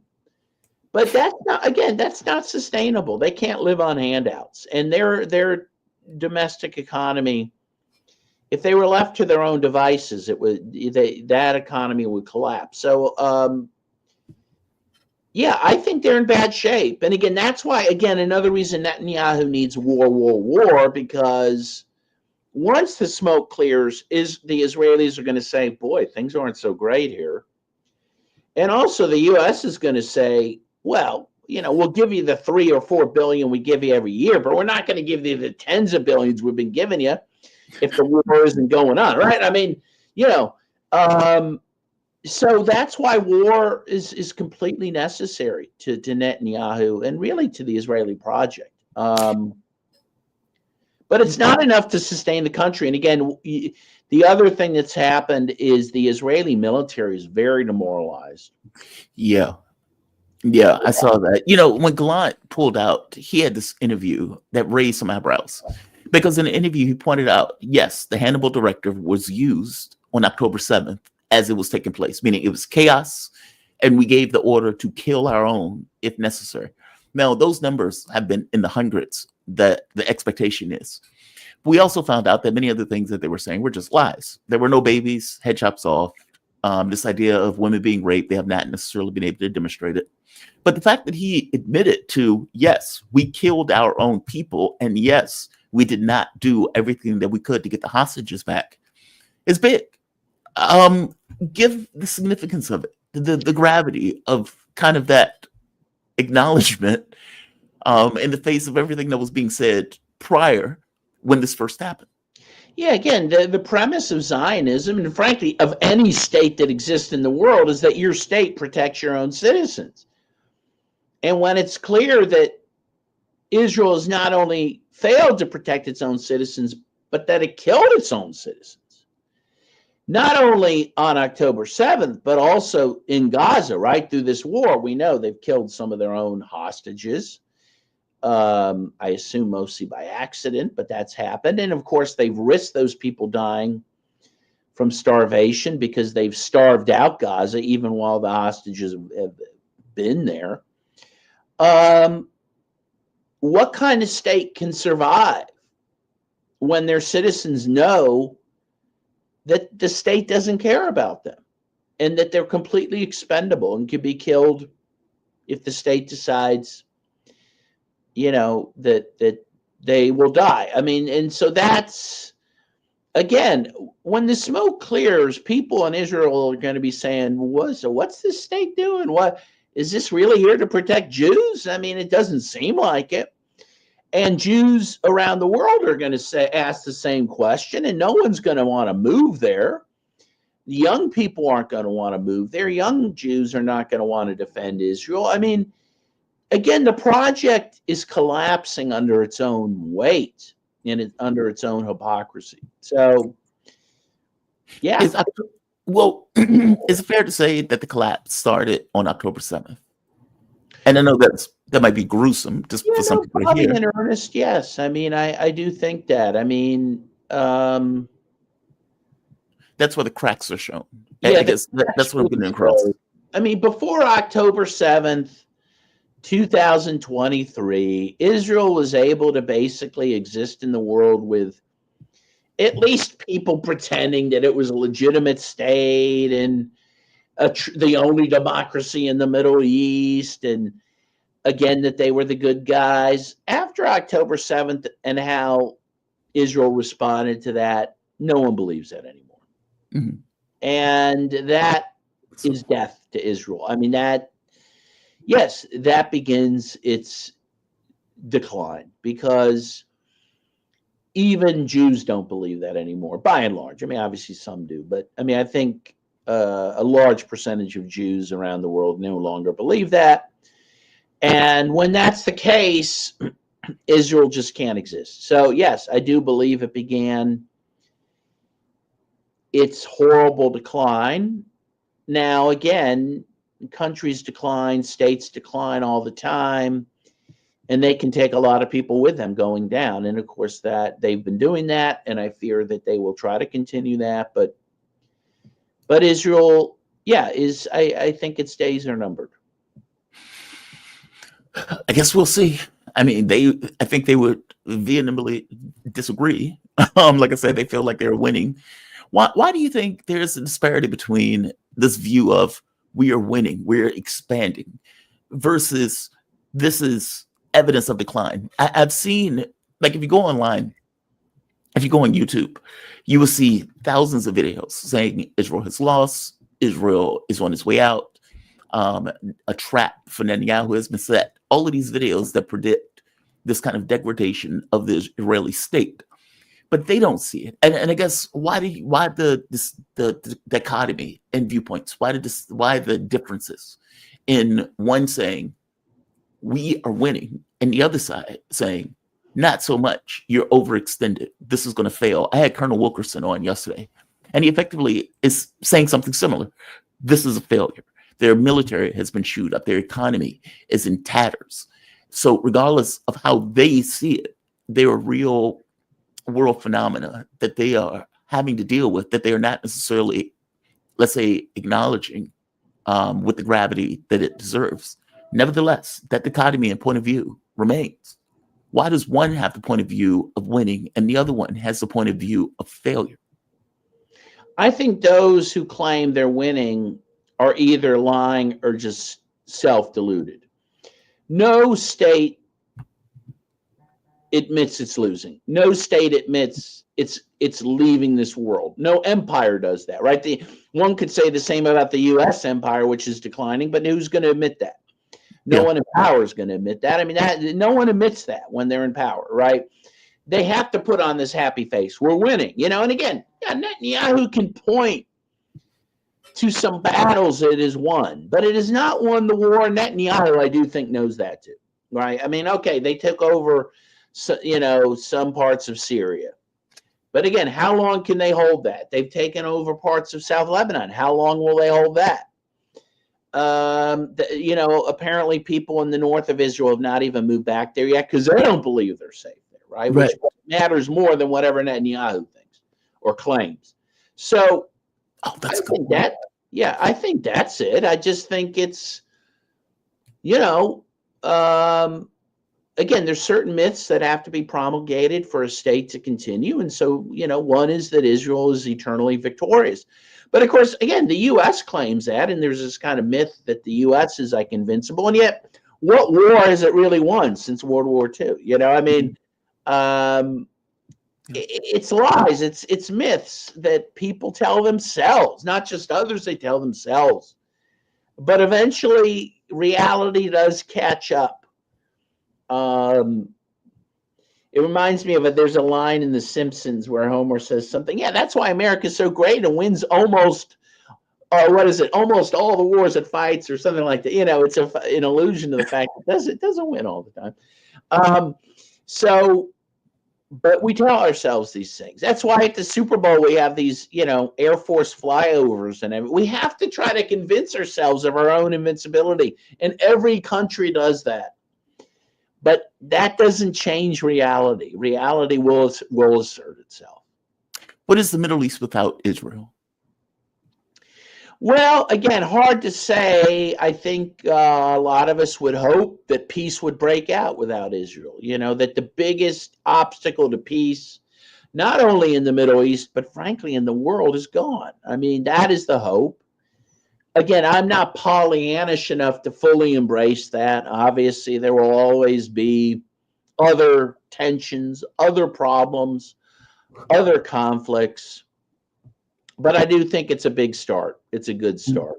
Even Eisenhower recognized that, even way back then, what the Palestinian question was doing to Middle Eastern peace and world peace. I mean, everyone, Carter recognized that very, I think, much. It is the problem. It is the world question. If you look at the UN resolutions, Israel and Palestine have always disproportionately had the greatest amount of resolutions passed around them. It is the preoccupation of the world. And so I do think that it will be a major good for the region and the world. I really wish Trump was going for that Nobel Peace Prize. And I really wish that in going for that Peace Prize, I'm going to end the war with in Ukraine, and does so in a way that doesn't, like, it seems absurd to me that we only can have vassals and enemies. And if Trump is like, okay, well, we can change that dynamic. We can actually have arrangements with these powers, whether it's China or whether it's Russia, without it being completely antagonistic in the way that we engage. And he looks at Israel in a similar fashion, saying, this doesn't have to be. I guess my thing is, if you look at Israel and say, okay, this doesn't have to be, I don't know if he also has, let's say, fortitude to be honest enough to say, okay, the issue is Israel. We need to do something about that. Or how do you see it? I mean, where do you think he's going to ultimately fall on this? Because what it's going to boil down to is what happens when Egypt and Jordan tell Trump no. What happens when Israel breaks the ceasefire agreement? And what happens going forward when that happens? Because that's what it boils down to, right? It's like either there is back to norm, where you have Gaza, you have the West Bank, you have Israel occupying Gaza in the way that it's controlling air, water, and that type of stuff. And you have it with this kind of apartheid state in the West Bank. I don't want to go back to that. But do you think that's what we are ultimately going back to? I think if Israel breaks the ceasefire, what we go to is a regional war. I think Egypt will get involved. I think Jordan may get involved. And then all bets are off. Then I think, then what does the U.S. do? Is it going to go to war with Egypt? I don't think so. I think then again, I think it becomes unpredictable almost what's going to happen. That's why war is so dangerous, because you cannot predict the consequences of it. And I do think this is why I am guessing the Trump administration does not want that ceasefire to end, because they see that they may have a much bigger war in their hands than they had before. And again, that's why the Arab countries have a lot of power that they need to exert. They have a lot of leverage here. And if a country like Egypt says, hey, you go to war in Gaza, we're going to go to war against you, it would have a big impact on whether that war continues. So, well, one last question on this one. If that's true, why haven't they done it up till now? Because they depend so heavily on U.S. aid for their existence, basically. Egypt and Jordan both are very dependent on U.S. handouts, and so they don't want to give those up. But the thing is that Sisi, for example, and I think the King of Jordan as well, are facing the following problem. Yes, they need the money, but if they continue to bow to Israel and the United States, they may be overthrown, either in a popular revolution or in a military coup. Jordan's mostly Palestinians. Most of the military of Jordan are Palestinian. And in Egypt, the military, which holds a lot of power, is very pro-Palestinian. So, they have a calculus to make. It's like, okay, I need the aid, but also I don't want to be hanging from a lamppost. So that's it. So again, this is where the people have power, Preservation of the state. Yeah, I guess that would trump any kind of money that's coming into the country. Dan, man, thank you for this. I really appreciate it. I absolutely appreciate your take. Daniel Kovalik, he's an American human rights lawyer, labor rights lawyer, and peace activist. Daniel, what are you doing now? Where can people find you? Well, I have my newest book that's out is The Case for Palestine, Why It Matters, Why You Should Care. I'd love for people to pick that up. I'm on Twitter at Daniel M. Kovalik, and I actually am writing a new book with Jeremy Kuzmarov, Syria, Anatomy of a Regime Change. So that'll come out in September. Oh, that's interesting. Can you give me 2 minutes on that one? Yeah, well, by the way, I just returned from Syria, and we're going to talk about, the many years attempt by the United States to overthrow not just the Assad governments, but even the first U.S. regime change operation was in Syria in 1946. We're going to talk about the long history of the U.S. attempt to control Syria through regime change. Why was it so important for the U.S. to control Syria that they would invest that much time into going, like you said, even before the Assad government? Yes, well, during the Cold War, Syria had very close relations with the Soviet Union, so it wanted to peel Syria off from the Soviet Union, as it did in many cases. But also Syria, while it hasn't always been 100% consistent on this, it has been a big supporter of the Palestinian cause even before the creation of Israel. And so the U.S. wanted to get another leader in who would not support the Palestinians. And that was a big issue they had with Bashar al-Assad. And we're going to go through that and through various negotiations that happened that show that a big reason they gunned for Assad was his support for the Palestinians. Oh, that is super interesting. Daniel, thank you for this. You have a safe day. Be safe, man. Always a pleasure. Always a pleasure. Absolutely. Oh, shout out to Daniel. Definitely appreciated him joining us. Definitely check out his book. There we are. Yeah, definitely check out his book. It's a great interview. Definitely appreciate him joining me. Peter Coffin is coming up shortly. He'll be here at 9:00. And then at 9:30, we're going to have Professor Richard Wolff. He is also going to be joining. So we are going to have a busy day, busy schedule. I love busy schedules on the show. It gives you a lot of different perspectives and a lot of topics that we can hit all at once. Richard Wolff is important today just because of this kind of focus on the budget that seems to be taking place in Washington. My ex sent me a article pointing out that Trump was trying to cut Medicaid. And the reason that this is kind of becoming up as an issue is we are $35 trillion in debt. We spend $2 trillion as a deficit each year. Republicans have decided the way that we deal with this is, of course, cut government services and cut government. Medicaid being on the chopping block, Social Security not. Trump lives in Florida. Florida has an aging population.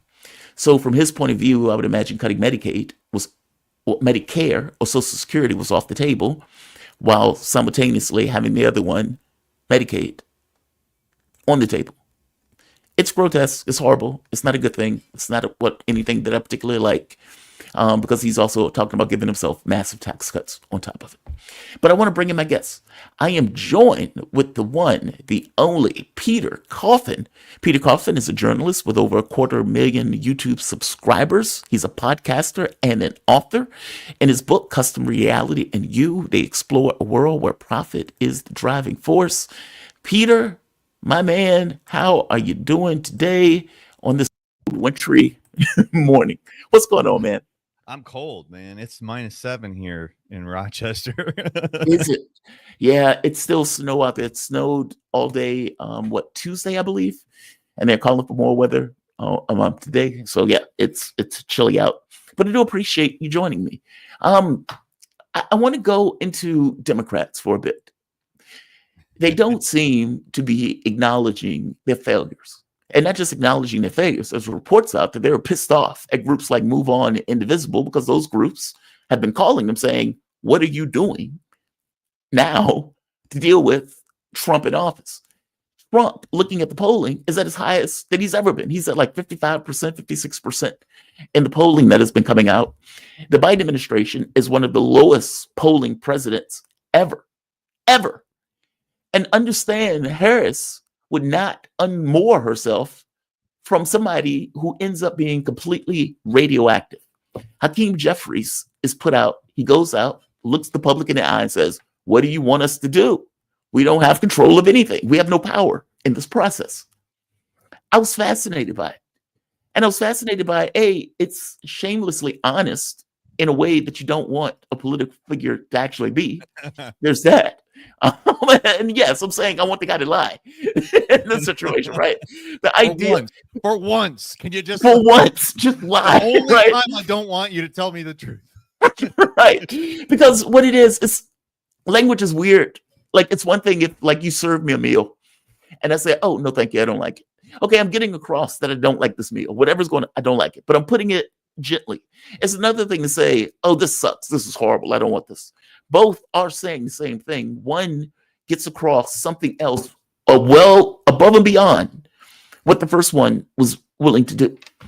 For Jeffries to come out and effectively say, we have no plan, we have no idea, we don't know how to deal with this, we don't know how to address Trump as a political figure, or for that matter, in the legal sense of politics, like of laws and those type of things, we have no idea. We're clueless. That's astonishing. I've never seen that. I've never seen someone do that. And yet Jeffries, despondent, came out and said it. Give me your take on where they are today, meaning the Democratic Party, because if you Sanders, I've been very angry at him because he didn't back Tulsi Gabbard. But if you wake Sanders up at 3 a.m, he would tell you exactly what he believes in politically. Democrats can't do that, and I find that to be problematic. Just as a political party in general. Give me your take on this. How do you see them A, accommodating the fact that Harris lost, but B, coming up with some new thing that they are in order to deal with these kind of looming issue of Trumpism? Well, if I'm completely honest, I think they're making it actually a lot worse on themselves than they could be. Like, it's not really that hard to learn the lesson of Donald Trump. Like the entire time he was running, they shit on him every time they did things that it seemed. Every time he did something people liked, like the McDonald's thing, they would shit on him. There's an easy lesson to learn there. Wow, maybe going out and interfacing with the public and not acting like a huge elitist isn't the worst thing in the world. They didn't seem to be able to learn that. I think probably. So there's two tweets I saw. There's two tweets that I think can summarize what I think of the Democrats right now. The first one, they tweeted Gretchen Whitmer, a picture of her, and they said, congratulations to Gretchen Whitmer. She's got a $3 billion project to fix the roads in Michigan. Yay. Amazing. Which, like, yes, of course, I would say as a Michigander, as somebody who was born in Michigan in 1984, that's maybe a small amount dedicated towards it and a little late. but I saw that and I thought, if this was all you were doing, people wouldn't hate the Democrats. If this was all that the Democrats were doing, people wouldn't hate them. And then the very next tweet was a list of 5 important things they're doing to resist Trump. And at the very top, the first of these things was, we're defending U.S. aid. Which is just like, if you learn anything about U.S. aid, if you spend any time on the subject whatsoever, you find that it's a soft power apparatus, which is generally aids in the U.S. Overthrowing governments. Yeah. And just think, they are throwing their bodies on the line for it. Bernie Sanders. Mean, right? Bernie Sanders made one of his I'm once again asking videos where he's walking on the street. It's cold. He's got his coat on. And he's like, we cannot let them destroy U.S. aid. And it's like, what? Are you nuts? Your brand is you're the most anti-imperialist guy in Congress. That's your brand, man. Well, they are the intelligence state, the FBI, the CIA, regime change wars, endless wars. That's the party. And they don't see how can I say this? Somebody made this comment. I didn't leave the Democratic Party left me. Yeah. It's that. If you think of what Democrats were, let's say under Kennedy, this is a radically different party. Oh, absolutely. They believe in state. They believe in censorship. They believe in forever wars.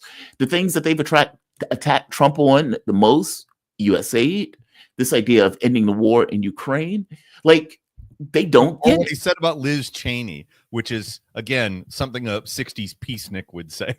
Yep. What if we had the politicians on the front lines? They all said that a million times. I've said this a million times too. So I guess my question is, how do we get here? Like, because the fact of the matter is, however we got here, we're here. And you have one party that is organized around all of these issues of state. And you have Trump, who is Trump. Like, he's transactional. Like, the stuff for him, I don't think is ideological all that much. For him, I think most of the EOs aren't. He doesn't even think that they'll stick. I think it's mostly just bluster and like, look how great I am. I'm doing the thing you asked me to. Yeah, he is. When the American public was asked, is Donald Trump fulfilling his obligations, the majority said yes. It's just wow to me that this is where we are, that this is the guy that's going to aid in the war, which should get applause. He will not get applause from Democrats for doing so. No. Which, again, is my anti-war party. The supposed anti-war party. But which is my blood. It's a purple president. That's really what it is. I think you go back to Clinton. That's where we really start to understand where things took a turn. Clinton, he ran on balancing the budget, which is not something a Democrat would do. He ran, he didn't run on it, but he did NAFTA, which was a very, very, as far as I'm concerned, neocon or neoliberal type move. Something that you'd affiliate with them rather than a progressive. I don't know. I think that that's really because he inherited a certain situation in the Middle East from the first Bush administration. It wasn't necessarily a war at that point, but it was certainly set up in exactly the way it was. And more or less, he kind of set things up for what Bush did later, although they used 9/11 as a justification for it. It's just, I mean, he more or less acted the same as the neocons in a lot of situations. And I think that is kind of like everybody was so invested in defending Clinton on the basis of the quote unquote good things he did, or they were also invested on it because he's the representative of the Democratic Party and he got into a sex scandal and reflexively everybody just defended him. And I think that is kind of where things took a turn. Now you could argue that Obama was the next, or you could maybe say the nail in the coffin because, I mean, he ran on promises of healthcare and these things. And the system that he ultimately passed is not only not a public system, but it costs more than a public system. Yes. Yes. And getting worse outcomes. And it's I'll go further, by the way. worse. The fact that it gets worse outcomes is part of the argument that Trump makes. Like, if you listen to the argument that he was making yesterday, effectively saying we're spending all of this money, and he points out education. He's like, we are ranked last among all of these other countries, and yet we are paying more. How does this work? And if you're an American and you just, you do your job, you go home and you hear that, you're like, the guy's right. I mean, he's objectively telling the truth. and therein lies the problem. If you are a Democrat and you believe in state, and you believe that the state has the capability of making changes in the public for the better, we can deal with education, we can deal with homelessness, meaning that's the only party that you have available that supposedly cares about those things, and yet you're getting worse outcomes for the money that you're spending, whether it's healthcare, education, or whatever. That is a problem. And I know Democrats don't want to acknowledge that. They want to just be like, no, we're throwing money into those things. Everything is great. It's not just the money. That's the bigger problem right there, is their lack of acknowledgement of it. That's what's causing so many people to move away from them so quickly, is when you bring, I said, it's objectively the truth that we spend all of this money and we're getting worse outcomes. That's not a lie. That is not rhetoric. That is statistically the truth. It is exactly what's happening. And they will push back on that with all of their being because it's them. Like it's their side. Like they can't admit that something isn't going how they wanted it to. They can't do any of that stuff because they think it weakens their position. But the problem is that's exactly what weakens their position. The fact that they refuse to acknowledge objective reality on something like education or healthcare is why people won't listen to them on anything, because these are things that affect everyone and everyone sees how it's going.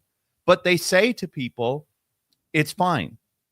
We're spending the money, and that is the goal, not better outcomes. Spending the money is the goal. That's what they're telling people. They may not intentionally be telling people that, but that's what they're telling people. So that, in my opinion, is their primary problem. And they're going to exist in that problem as long as they refuse to admit, like, these are basic things too. These aren't cultural issues. We're talking about healthcare and education. These are things with measurable, metricized outcomes that you can tell what's going on very easily. And they have gotten objectively worse. They're not, in terms of ranking of the world, we are not even close to number one on particularly healthcare. It's bad. It's bad. It's objectively bad. It's statistically bad. And the fact that some guy who everybody knows as a blustery, exaggerating liar at times, the fact that he's the guy telling everybody the real thing, I don't understand how the Democrats don't understand why that erodes what they think of so-called reality as. Like, oh my God, how could he be saying these untrue things and guiding the public away from the truth? It's like, you're doing that. Yeah. If he says one true thing, that makes him say one more true thing than you're saying. Yeah, it's wild. Culture war. I want to get into that. There was an article that was effectively making this argument that the Democratic Party lost the culture war. Now, I don't think they've lost it as an outright. I mean, people aren't slaves, so fair enough.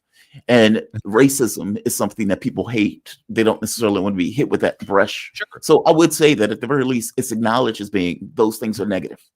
Yeah. By the same token, when you get into trans kids, when you get into this kind of heavy push for diversity, equity, inclusion programs, and you push it heavily, and you make the tip of your spear effectively, you're Black, you're white, you're gay, you're straight, you're whatever, meaning you've broken people up by these identities, and you're preaching to the identity as opposed to dealing with something, let's say, as an economic populism that affects everybody. You've decided to go this particular direction, and you've used this as your tip of the spear, and you've become so effective at it in a negative sense that there's a backlash where you get the Republicans who start using DEI as just a racist term for a Black person who's unqualified for whatever they're doing. Did they lose the culture war? And if so, why? I don't think it's possible to lose the culture war. That's the thing. I don't think it's possible to win it. I don't think it's possible to lose it. I think that's the point of it. I wrote a book called Woke Ouroboros: Segregation and Essentialism.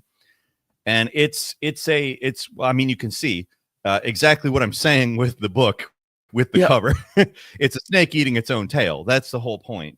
And I don't think, the thing is, most people don't agree with the idea of quote unquote trans kids, for instance. It's a contentious issue for, I don't know exactly what reason. I think that if you can't consent to sex, you shouldn't be able to fundamentally do a lot of these things, which are sex oriented. Right. It's not that I am against trans people. I certainly am not against trans people. Absolutely. But we're talking about children. We're talking about children. Right. And this is what I'm articulating is what if you talk to somebody who doesn't want to interfere with somebody else's life, who believes in the American ideal of freedom, who believes that people should be able to live the lives that they want to live, should, in theory, have the outcome that, I may not necessarily agree with X, Y, and Z, but it's their right to live that way as a consenting adult. That's not really a controversial idea, like outside of a few groups of people. And the point of culture war is to make those groups of people into the representation of that thing. Like the people who refuse to let go of the idea that the trans kids need to be able to get their operations or whatever. And here's the thing too, it gets more contradictory from there, because they say things like, oh, well, trans kids aren't getting operations. All right, well, if that's true, then it doesn't really matter if that's outlawed, right? Like, who cares? Like, then it won't happen in the future. Yay. Let's move on. Let's not talk about it anymore. Like, that's the problem I have with it is it's designed to suck up all of this energy and to have sides that are, the most extremes are represented in the media. The most crazy quote unquote trans activists, and the most crazy anti-trans activists are the people who get to dictate the conversation. And that's the point of culture war, in my opinion. It's the point is to keep us away from what you mentioned a moment ago, which is it's economic populism. Like I've said this a bunch of times.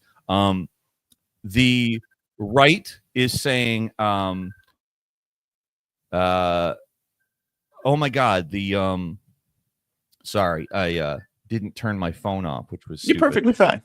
You're perfectly fine. The right has been saying, we won, woke is over, yay. And the left has been saying, oh, they won, woke is over, boo-hoo. And then they both in unison go, woke, woke, woke, woke, woke, woke, woke, woke, woke, woke, woke, woke, woke, woke, woke, woke, forever. Like they won't shut up about it. Like allegedly it's over, but neither will shut up about it. All right. So it's not over. It can't be over. Culture war isn't ever over. That's what I've learned from the last couple of months. Both of them have declared woke over, and yet both of them can't stop talking about woke. Why use this as a tip of a spear? Meaning, why pick this? Because, like, why not economic populism? Because from my point of view, if I want to take an issue, Deliverables. You can deliver on economic populism. You can, that's the thing. You can't deliver on any of this stuff. Like with Roe versus Wade, you can't deliver on it ever. If you deliver on it, then it's something that you can take off the table and not use to scare people into voting for you. And that's exactly what the Republicans did for them, which now they're like, oh, like they ended the issue. Like notice it's not being talked about all the time anymore. The Republicans effectively ended the issue, even though honestly, in my opinion, it's something that we should care about and should think, oh, well, maybe it might be good to be pushing forward some kind of proposal for a law that protects reproductive rights in specific terms. I do think that, but at the same time, it's not something we're talking about. Like if somebody actually gets somewhere with the issue, the conversation's over and you can't use it anymore. Economic populism is far more, as far as I'm concerned, oriented towards things where you have to do something to end the conversation. Otherwise, the conversation just seems like nothing. Like like every time I hear Bernie Sanders say, "Oh, the oligarchs are ruling the nation," I'm kind of like, I don't care, Bernie. I know the oligarchs are ruling the nation. They've been ruling the nation for 100 years. Yeah, like you were born after the oligarchs took over, Bernie Sanders. Right. That hasn't changed. Right. Can we talk about Tulsi Gabbard for a bit? Oh Tulsi my God. She has just been sworn in as Director of National Intelligence. I love this. About that. I applaud this. I love the fact that somebody is in Trump's ear that at the very least understands we are knocking over governments. These regime change wars are not doing it for us. It has no benefit to us. Give me your take on the significance of her being as the Director of National Intelligence. Well, first off, intelligence is the primary. Like I brought up USAID at the very beginning of this. Intelligence, along with those NGO entities that are, I mean, they're more or less funded by the government. They're the regime change apparatus. You do that before you do anything military, and ideally you get them to do the military thing to themselves. Like that's the point of those organizations. So to have somebody in who is like vehemently anti those things, it's crazy. And that's, I think, why some people are willing to tolerate her frankly not great position on Israel. Because like the mechanics of her beliefs sort of contradict that one specific thing. And she's demonstrable in terms of sticking with that mechanical point of view, as opposed to, doesn't flip-flop, isn't prone to whimsy on these things. The thing that honestly, like, and I hate to just bring it right back to the other conversation, the whole thing just it makes me mad, because like you have Bernie Sanders defending USAID and voting no on Tulsi Gabbard, but voting yes on Marco Rubio. He votes yes on Marco Rubio. I don't understand that. Like, how do you vote no on Tulsi Gabbard, who is objectively in line with your campaign promises as a presidential candidate in 2 elections, a candidate or a person who, to be completely clear, essentially sacrificed their political career in order to give credibility to your campaigns. Like, she is essentially ousted from the Democratic Party because of Bernie Sanders, because she supported Bernie Sanders and said what was happening with Bernie Sanders. Like, that's essentially why she is where she is right now. Like, you could argue that things worked out well for her, and that means her career wasn't ruined, but her career had to be ruined for the things to work out well for her. Like, you go where the love is, which unfortunately for all of these people on the left, on the Democratic side, on all this, they don't understand that you don't just like take these people who are popular and have views which are in line with what you're supposed to be professing and just like shit on them and ruin them and try to drag them through the mud. You get this. Like, she's now the intelligence director. She's a person of a pretty significant amount of power that they have essentially dragged through the mud.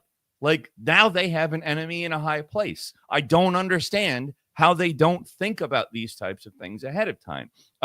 I think that it is very good that she is in that position, not because she's perfect, because she's definitely not, but because objectively speaking, she is much better than anybody you would put there previously, either neocon or neoliberal or whatever you want. Like, either of these 2 groups would put up somebody who is significantly worse than her. Agreed. Agreed. I mean, like, the Democratic machine has done any and everything in their power to destroy her. They have called her everything but a child of God. Oh, she's a Putin puppet. She's an Assad puppet. She's everybody's puppet. She loves Modi. She loves Modi. Into Modi. He's a dictator, and she loves him. I mean, they have done everything in their power to crush her. It is wild to me. Peter, I'm going to end this. My man, thank you for this. I really appreciate it. I always enjoy talking to you. I always enjoy these conversations. Peter Coffin. No, absolutely. Peter Coffin, he's a journalist with over 250,000 YouTube subscribers, podcaster, and author. In their book, Custom Reality and You, they explore a world where profit is the driving force. Also, the author of Woke and many other books. I'll go with that. Thank you, my man. Be safe, Peter. You too. All right. All right. We are going to keep this show rolling, and I am going to bring on my next guest. We are joined with Professor Richard Wolff. He is Professor of Economics Emeritus, University of Massachusetts Amherst, and a visiting professor at the Graduate Program for International Affairs of the New School University in New York City. He is founder of Democracy at Work and hosts the nationally syndicated show Economic Update. His latest book, and this is probably old, I would imagine this is probably another book, but Capitalism, When the System is the Sickness, When Capitalism Fails to Save Us from Pandemics and Itself. Professor, welcome to the show. Always enjoy having you. How you doing today? You doing all right? I'm doing all right, Jamal. I really am. I'm a little bit blown away by the headlines every day now since the 20th of January. But it's beginning to shape up into a understandable pattern. Give me your take on the sanction war, tariff war that Donald Trump has effectively enacted against the entirety of the world. He is apparently doing metals in addition to going after Canada, going after Mexico, going after Europe. They're all taking advantage of us. Poor America. We were just standing here being the good statesmen of the world, helping protect the world, and they're taking advantage of us. They're taking our stuff. And now we need to do something in order to push back on this world that has been taking advantage of America. That is the argument that Trump is making. And he seems to be single-handedly trying to reshape the international order in the way things operate. It's fascinating to watch.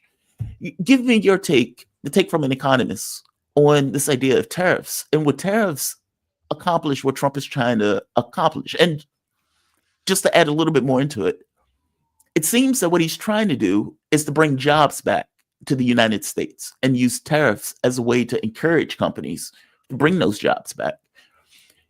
Am I getting that right? And that's what he seems to be trying to do. And will he be able to accomplish that objective? Everything you said is right, Jamal. There's really not much debate about pretty much everything you said. There are people who like it and don't like it and all the rest, but there isn't much of a dispute that seems to be what he's doing. If that's correct, as most people see it, and as you just summarized it, then my judgment as a professional economist is that no way is he going to accomplish it. And now let me explain briefly. You slipped at the very beginning of what you said when you used the word sanctions, and then you corrected yourself and you said tariffs. But you're right to link those two. I would ask you, stay there, and let me show you why.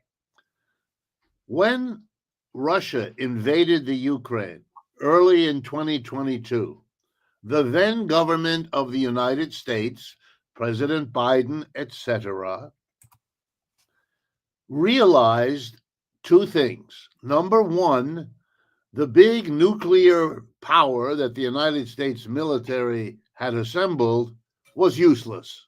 They could not threaten Russia with that because Russia has nuclear weapons too, as many or maybe more than we do. And a nuclear war is one in which everybody loses. So that's out. The second possibility was to fight a conventional war against Russia. And that was determined to be part of the story, but the history of people invading Russia is a history of one loser after another. Napoleon did it and got defeated. Hitler did it and got defeated. I mean, I could go on, but there's enough memory at West Point, at least among the history professors, that they could advise the government, whoa, think long and hard. These people fight back and they win. Okay, and then it was decided we can beat them if we combine the United States and Europe, giving the Ukrainians the money and the weapons to fight the Russians. And one more thing, sanctions. I want to remind you, suddenly Europe stopped buying Russian oil and gas, which is what the Russian economy puts a lot of emphasis on. So that was a heavy blow against Russia. And the people in Washington, the neocons, Secretary of State Antony Blinken, President Biden, all of them were confident that the sanctions war, that kind of economic warfare, would win the day. Right. And I quote you, bring Russia to its knees. I quote you again, make the ruble, the Russian currency, valueless, and so on. Now, none of that happened. The ruble didn't collapse. Russia's economic growth over the 3 years of the war is greater than that of the United States. It didn't cripple Russia, quite the contrary. And perhaps most important, Russia basically has won the war. In the last 3 or 4 days, the leading officials of the United States, from Trump on down, have pretty much acknowledged that. Most of the rest of the world already knew. Okay, why am I telling you this? Because Mr. Trump's tariff war is very similar to, and therefore will likely have the same outcome as the sanctions war. Namely, it will fail. Let me explain briefly. A tariff is a unilateral act. It's the equivalent of somebody who used to play nicely, a child in elementary school, who used to play nicely with the other kids, sharing the trucks in the sandbox, etc., who suddenly turns around, grabs a stick, and hits everybody to get them to do what he wants. It's becoming a bully. The best example is the tariffs, 25%, which is a very big tariff, that was levied against Mexico and Canada. The United States signed a treaty. Back in the 1990s, President Clinton signed the treaty known as NAFTA. In the first presidency of Mr. Trump, from 2016 to 2020, he revised that the treaty, and then Mr. Trump, as president, signed the treaty that extended NAFTA. The central provision of that treaty was that these three countries, Canada, Mexico, and the US, would have no tariffs between them, that anything produced in Canada could be sent to the United States or Mexico, no tax, no tariff would be attached to it. That's why it was originally called the North American Free Trade Agreement. Mr. Trump unilaterally, without conversation, without discussion, without diplomatic exchanges, simply violated the treaty. The treaty that bears, notice the irony here, his personal signature as president. He simply ignored it. He broke the treaty. And he breaks treaties, once or twice a day. It is a remarkable act, and it will have long-term consequences. And now think with me. Any company planning on doing any kind of business in the United States or in Mexico or in Canada used to be able to count on producing something and then selling it in Canada or Mexico or United States without a tariff. Mm-hmm. They're not going to want to do business. It's too risky to do business here. You got a man who is making treaties and breaking treaties with no more interest or concern than having more or less cream cheese on his bagel. This is ridiculous. You can't function like this in an interdependent world. Let me give you another example. You're right. He justifies this behavior as though it's going to bring jobs back to the United States. Let me comment. Every one of the last dozen presidents in the United States have promised that they would do that. And every one of the last dozen presidents has failed to deliver on his promise. What that suggests is that the reasons why people produce elsewhere rather than the United States are more powerful than whatever it is the president can do. Mr. Trump ought to give us a reason why we should believe him when his predecessors, Republican and Democrat alike, couldn't do it. Next step, and then I'll stop because once you wind me up, I'm a little bit like a clock that can't know how to stop. Anyway, imagine yourself a producer, an American company, or it doesn't matter, it could be a European company producing in China, okay? Or producing in, doesn't matter, Canada, Mexico, and suddenly they're confronted by a tariff. Mm-hmm. A tariff is just a tax. It's a name of the tax you apply to anything imported from outside into your country. I want to note in passing that for 100 years, the Republican Party defined itself as the party that opposes taxes. It went to the voters and said, vote for us, we'll cut your taxes. It went to the business community and promised them, we won't tax you. And indeed, even Mr. Trump in his first presidency, the only significant economic act he got passed was the tax cut of December 2017. Now look at this party. They are the party of tariffs. Mr. Trump celebrates tariffs. He throws tariffs, as you put it, at the whole world. The tariff is a tax. We're watching the Republican Party reverse 100-year history and become the party of taxes, in particular the tariff tax. This is weird. This is strange. You have to explain something as big a shift as this. They explain nothing. It's as if they want to sneak it by everybody that we used to be against taxes. Now we are the biggest taxer in the world.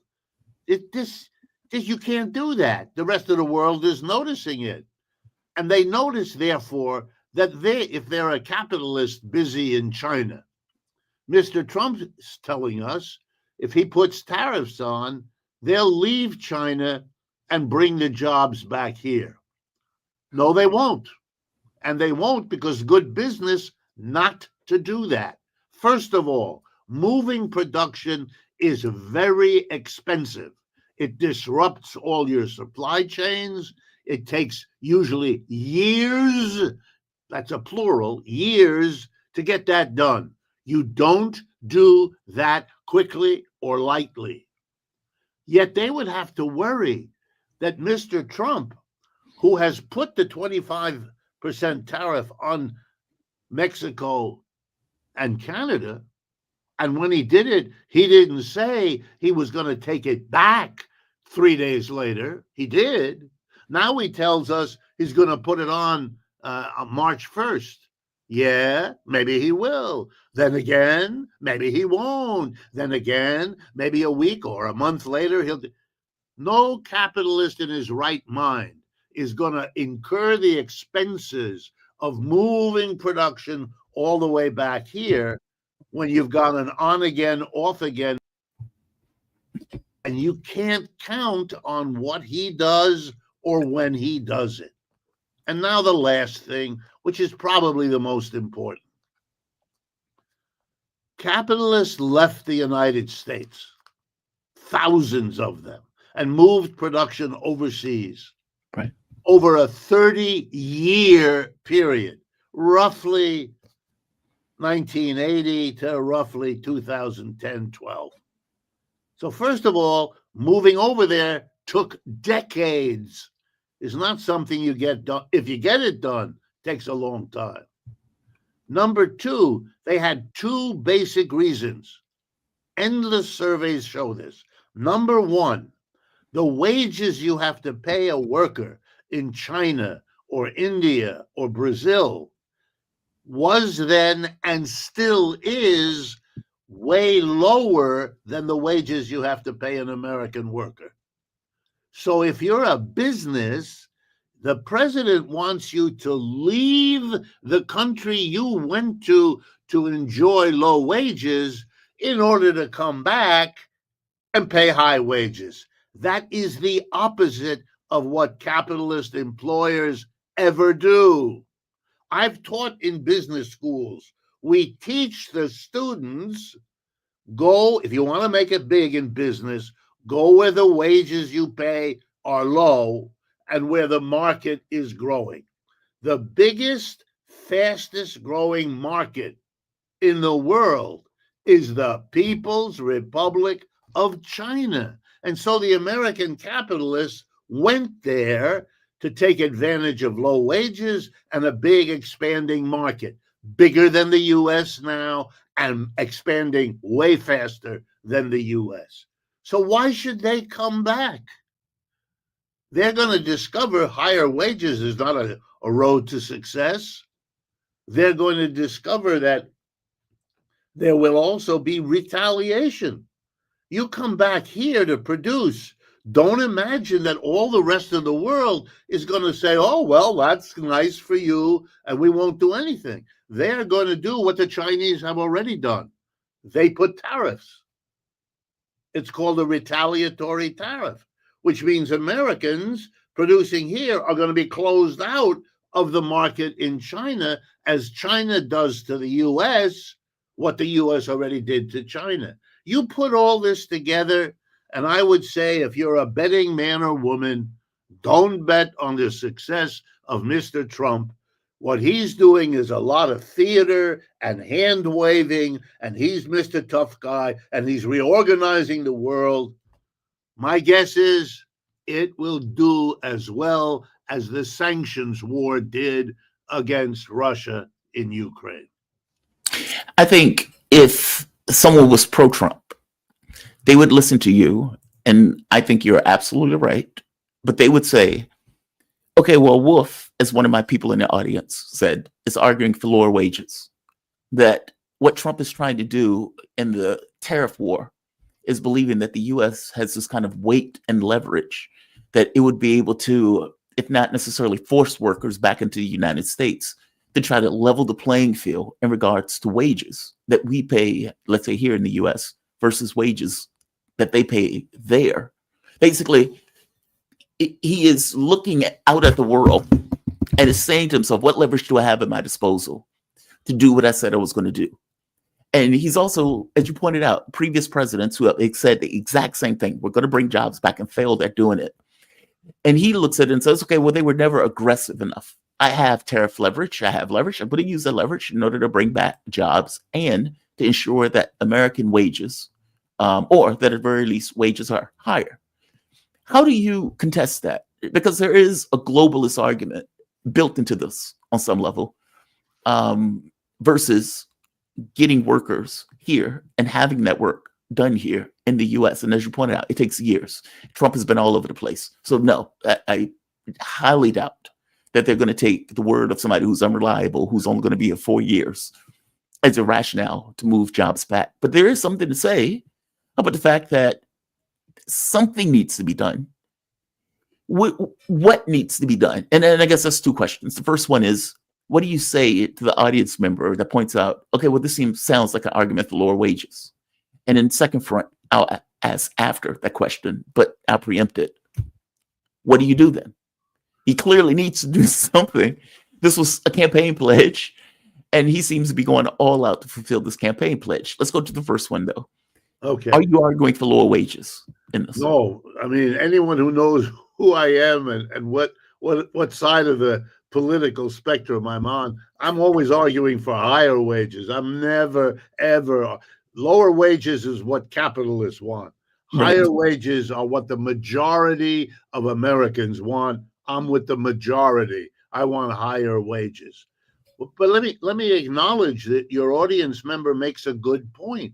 One of the ways Mr. Trump might have tried to do what he's doing is by smashing down workers' wages. The problem is he would lose every election and he would suddenly be unable to do anything if he dared to do that. You can't do that politically in the United States. Let me remind everyone, Donald Trump defeated Kamala Harris by 1.5% of the votes cast in this country.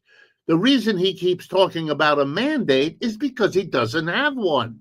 And he has to talk it up in the hope that people either don't know or won't remember that this was a close election, not a blowout or anything like that.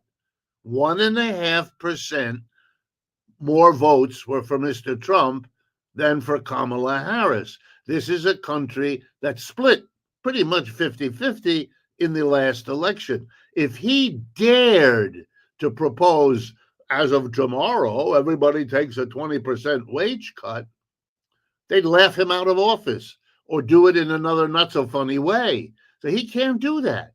And by the way, let's remember, one of the most important things that got people to vote for him was the upset in the United States among working class people about the inflation.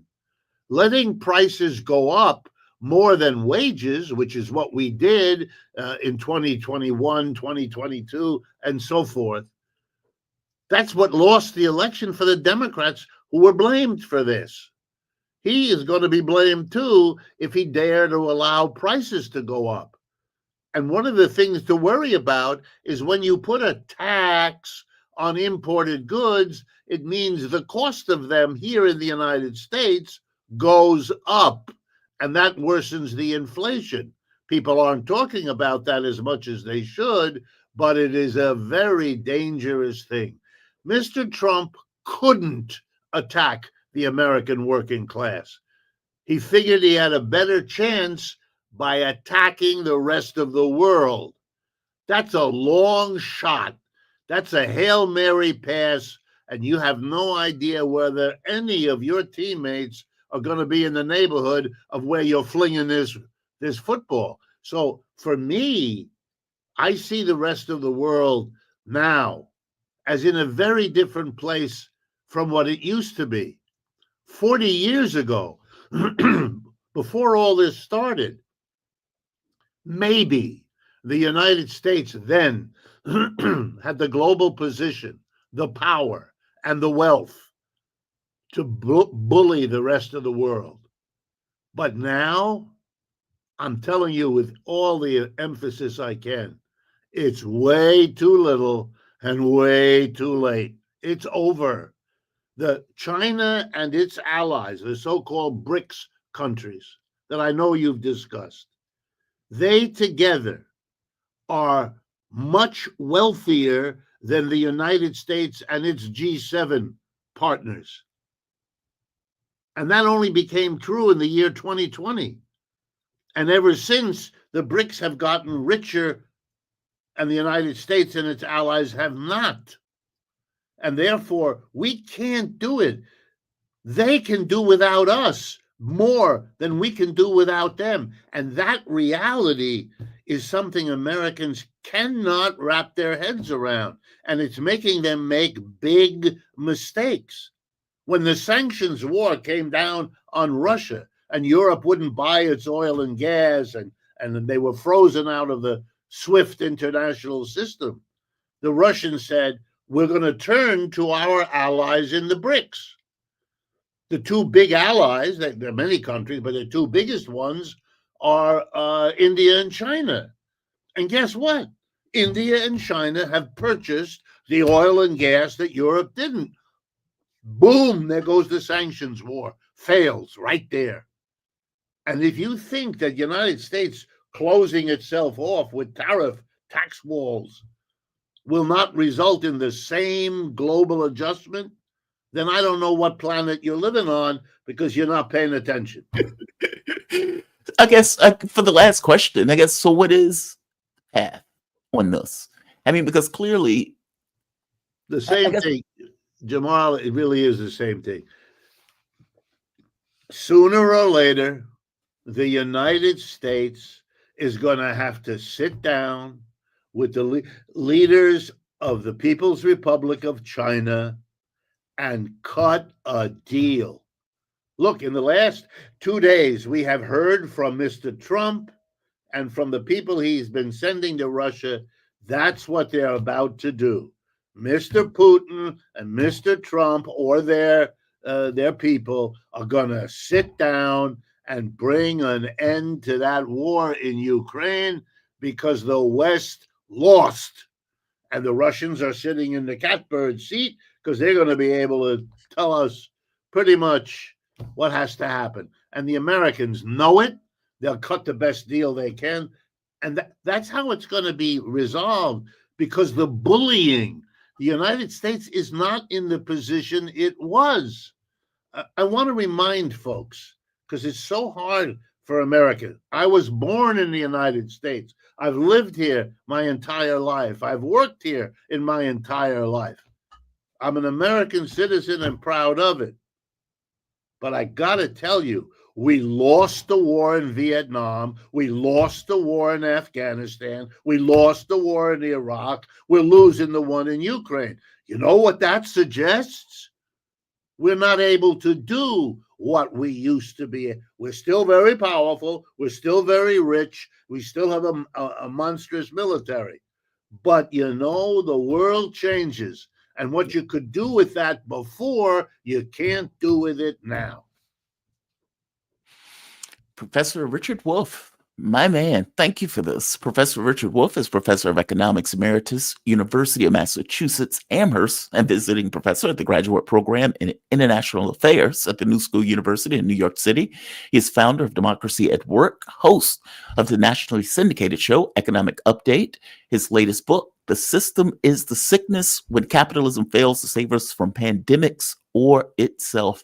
Professor, thank you for this. I really do appreciate it. I always enjoy these conversations. I always learn something from you in these. Very, very learned. Thank you. Let me say, and in no way to butter you up, but to be honest, your willingness to explore these issues without the usual taboo of the mainstream media is refreshing and could not be more of a contribution at this point in our history. We're facing the difficult task of adjusting to an empire that's declining. That's always hard. That's not unique to ours. But it is a tough moment, and it needs people willing to be honest. And I appreciate your program because you are. Oh, thank you. I deeply appreciate that. You've informed my workable point of view. I think I pointed that out before. Right. So hearing that I appreciate it. Thank you. You have a good one. Be safe. You too. All right, Professor Richard Wolff, my man. Always appreciate having conversations with him. I think the audience learned something. I think I learned something. Yeah, there's nothing else to say. I appreciate it. And again, I asked the question that was posed to him in the audience because there is something to be said, right? I do accept that Trump is trying to effect something different. I just think he's going to fail at it. But we will see, and we'll see it together. We'll see it together. I want to hit my chats before I call it a day. Great guest, Jamal. Thank you. He is a great guest, damn good guest. Shout out to you, 4X Gold. Thank you. Deeply appreciate it. You are help paying for this content, and I thank you for doing so. There's a movie, Wag the Dog, from the 90s. I remember that. You should watch it if you haven't. Israel's never mentioned the movie, or in the movie, I suspect the studio editing. If I am not mistaken, that movie was about Bill Clinton more than Israel. Bill Clinton, if you remember, during the Monica Lewinsky, well, it wasn't about Bill Clinton, but it ended up being representative of Bill Clinton. Bill Clinton was under scrutiny for the Monica Lewinsky issue. And it looks like Clinton was going to start a war. They were like, okay, is Clinton starting this war to get away from the Monica Lewinsky issues? Basically, is he trying to change the media space by attacking this country? That was, from my understanding, the kind of thought behind Wag the Dog. But look, we use the terminology now. And in using the terminology, there is a question that comes up with Israel. Is this wagging the dog? Is this the tail wagging the dog? It depends on who you talk to. There'll be some people who say this is U.S. policy, that regardless of how it looks, regardless of the shape that it's taking, it ultimately is U.S. policy in the Middle East. Not so much that Israel is controlling U.S. policy, but the other way around. I don't know. You may get to a point where it is wag the dog, especially if we keep going down this pathway of being completely obsequious to Israel and any and everything that they want, even when it's not at the best expense of America. So yeah, good point. Really good point. Let's go to the next one. Jabari VOC Media. Scott has told us everything to do with Ukraine. Scott, the U.S. has everything to do with Ukraine. Yes. And to be fair, he did acknowledge that. He did point out that the United States was intimately involved in this expansion of NATO and that particular project to weaken Russia. And that ultimately, they just fundamentally failed. And you get liberals right now screaming bloody murder about wanting the war to continue. I think they're out of their minds. Trump is right on this issue, that this should have never happened. All of these people are dying for no reason. This is not conceptual, meaning this is not us just having a conversation and an argument. It is people dying en masse right now, right now, right now. Meaning every tick of the clock, a person is shot in the face. I want to stop that. It should have never happened. So yeah, you're right. The U.S. was intimately involved. We full well understood that Russia did not want a war. They did not want to go into Ukraine. The memo by, what is his name? It'll come to me in a moment. The one that just left under Biden, who was CIA director at the time, William Burns, made it very clear. Net means net. But in that memo, he points out that Russia is not looking to expand. They're not looking for a war. But if you keep pushing on their borders, a war may take place, a war that they would get involved in. Ukraine is a civil war, a literal civil war. East Ukraine versus West Ukraine. It is a civil war that Russia got involved in. It was not a war that Russia started. There's a difference in those things. That difference matters. So yes, Jabari, yes, 1,000%. Alexander G. Good having Scott back. He's spot on as usual. Alexander, thank you, my man. I appreciate that. Thank you. Let's go to the next one. J. Scott. What is this? Scott stood with O'Malley. Mad respect. Scott has been taking a hit, like all of us has been taking a hit, who have been advocates for ending of this war. And yeah, he's been on the right side of the stuff. So shout out to him. He definitely appreciated it. Jay, gifted one Jamal membership. Welcome to the family, Jay. Welcome to the family. Welcome to the family. You are appreciated. All of you are appreciated. These shows often get demonetized. And so your contribution helps the show continue and be what it is. In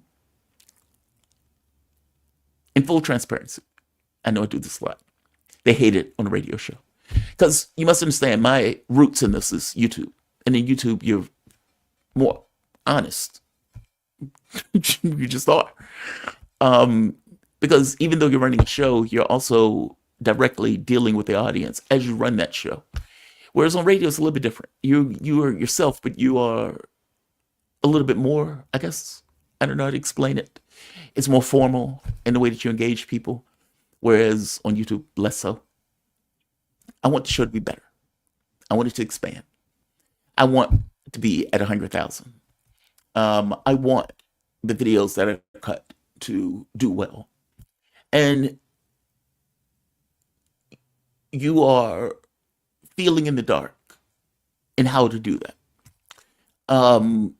Some of that boils down to you as a person being able to accept your own faults.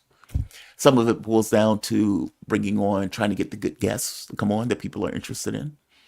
Some of it may even be as simple as expanding the communication with the audience. All of that stuff is up for grabs. All of that stuff is on the table. And so I love the fact that we can have these conversations. And, you know, people like Ritter, Wolff, Coffin, all of these guys have been great friends of the show. And when the radio thing failed, they've remained. They have my deepest appreciation for doing so. You all have my deepest appreciation for doing so.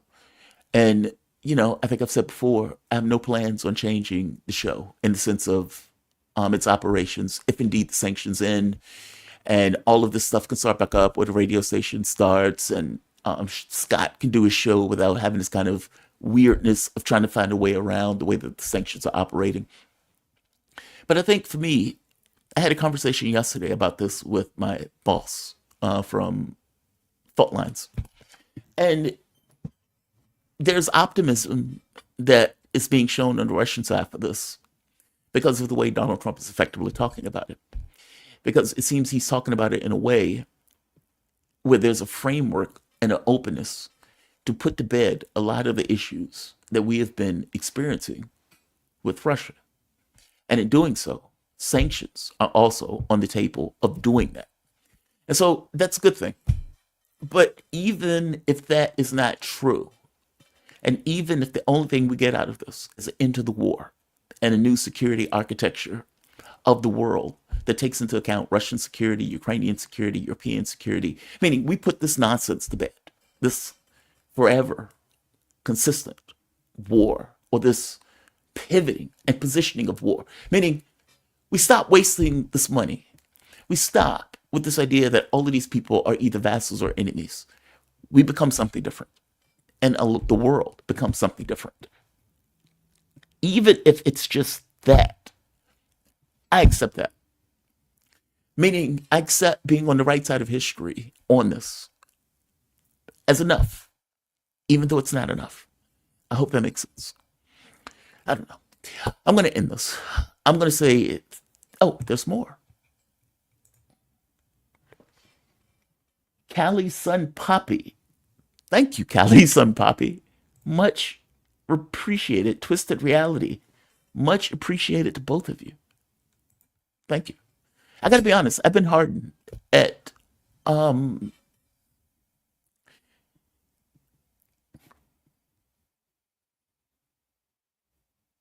sometimes when I'm in Richmond or in DC, I see panhandlers.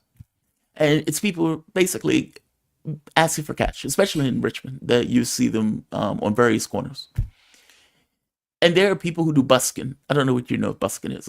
It's standing on the street and they're just going to play their guitar. I feel like a busker a lot of times, especially when the radio show went down. And it's like the guitar that I play is to try to give political insight in a way that's somewhat different, but that's more accurate than the political insight you may get from mainstream media. And I think I do it well. I still feel like a busker, if that makes sense. But I guess everybody on the internet who does this, or on some level doing that, my appreciation comes out to all of you who have found some value in this work and have found yourself coming here mornings at 7 a.m. to 10 a.m. to listen to domestic and international politics, where most people are just opening their eyes and getting themselves situated, and we are doing news, hard news. I appreciate the fact that you guys appreciate it enough to contribute. You make the show work, you make the show run, and I appreciate you for doing so.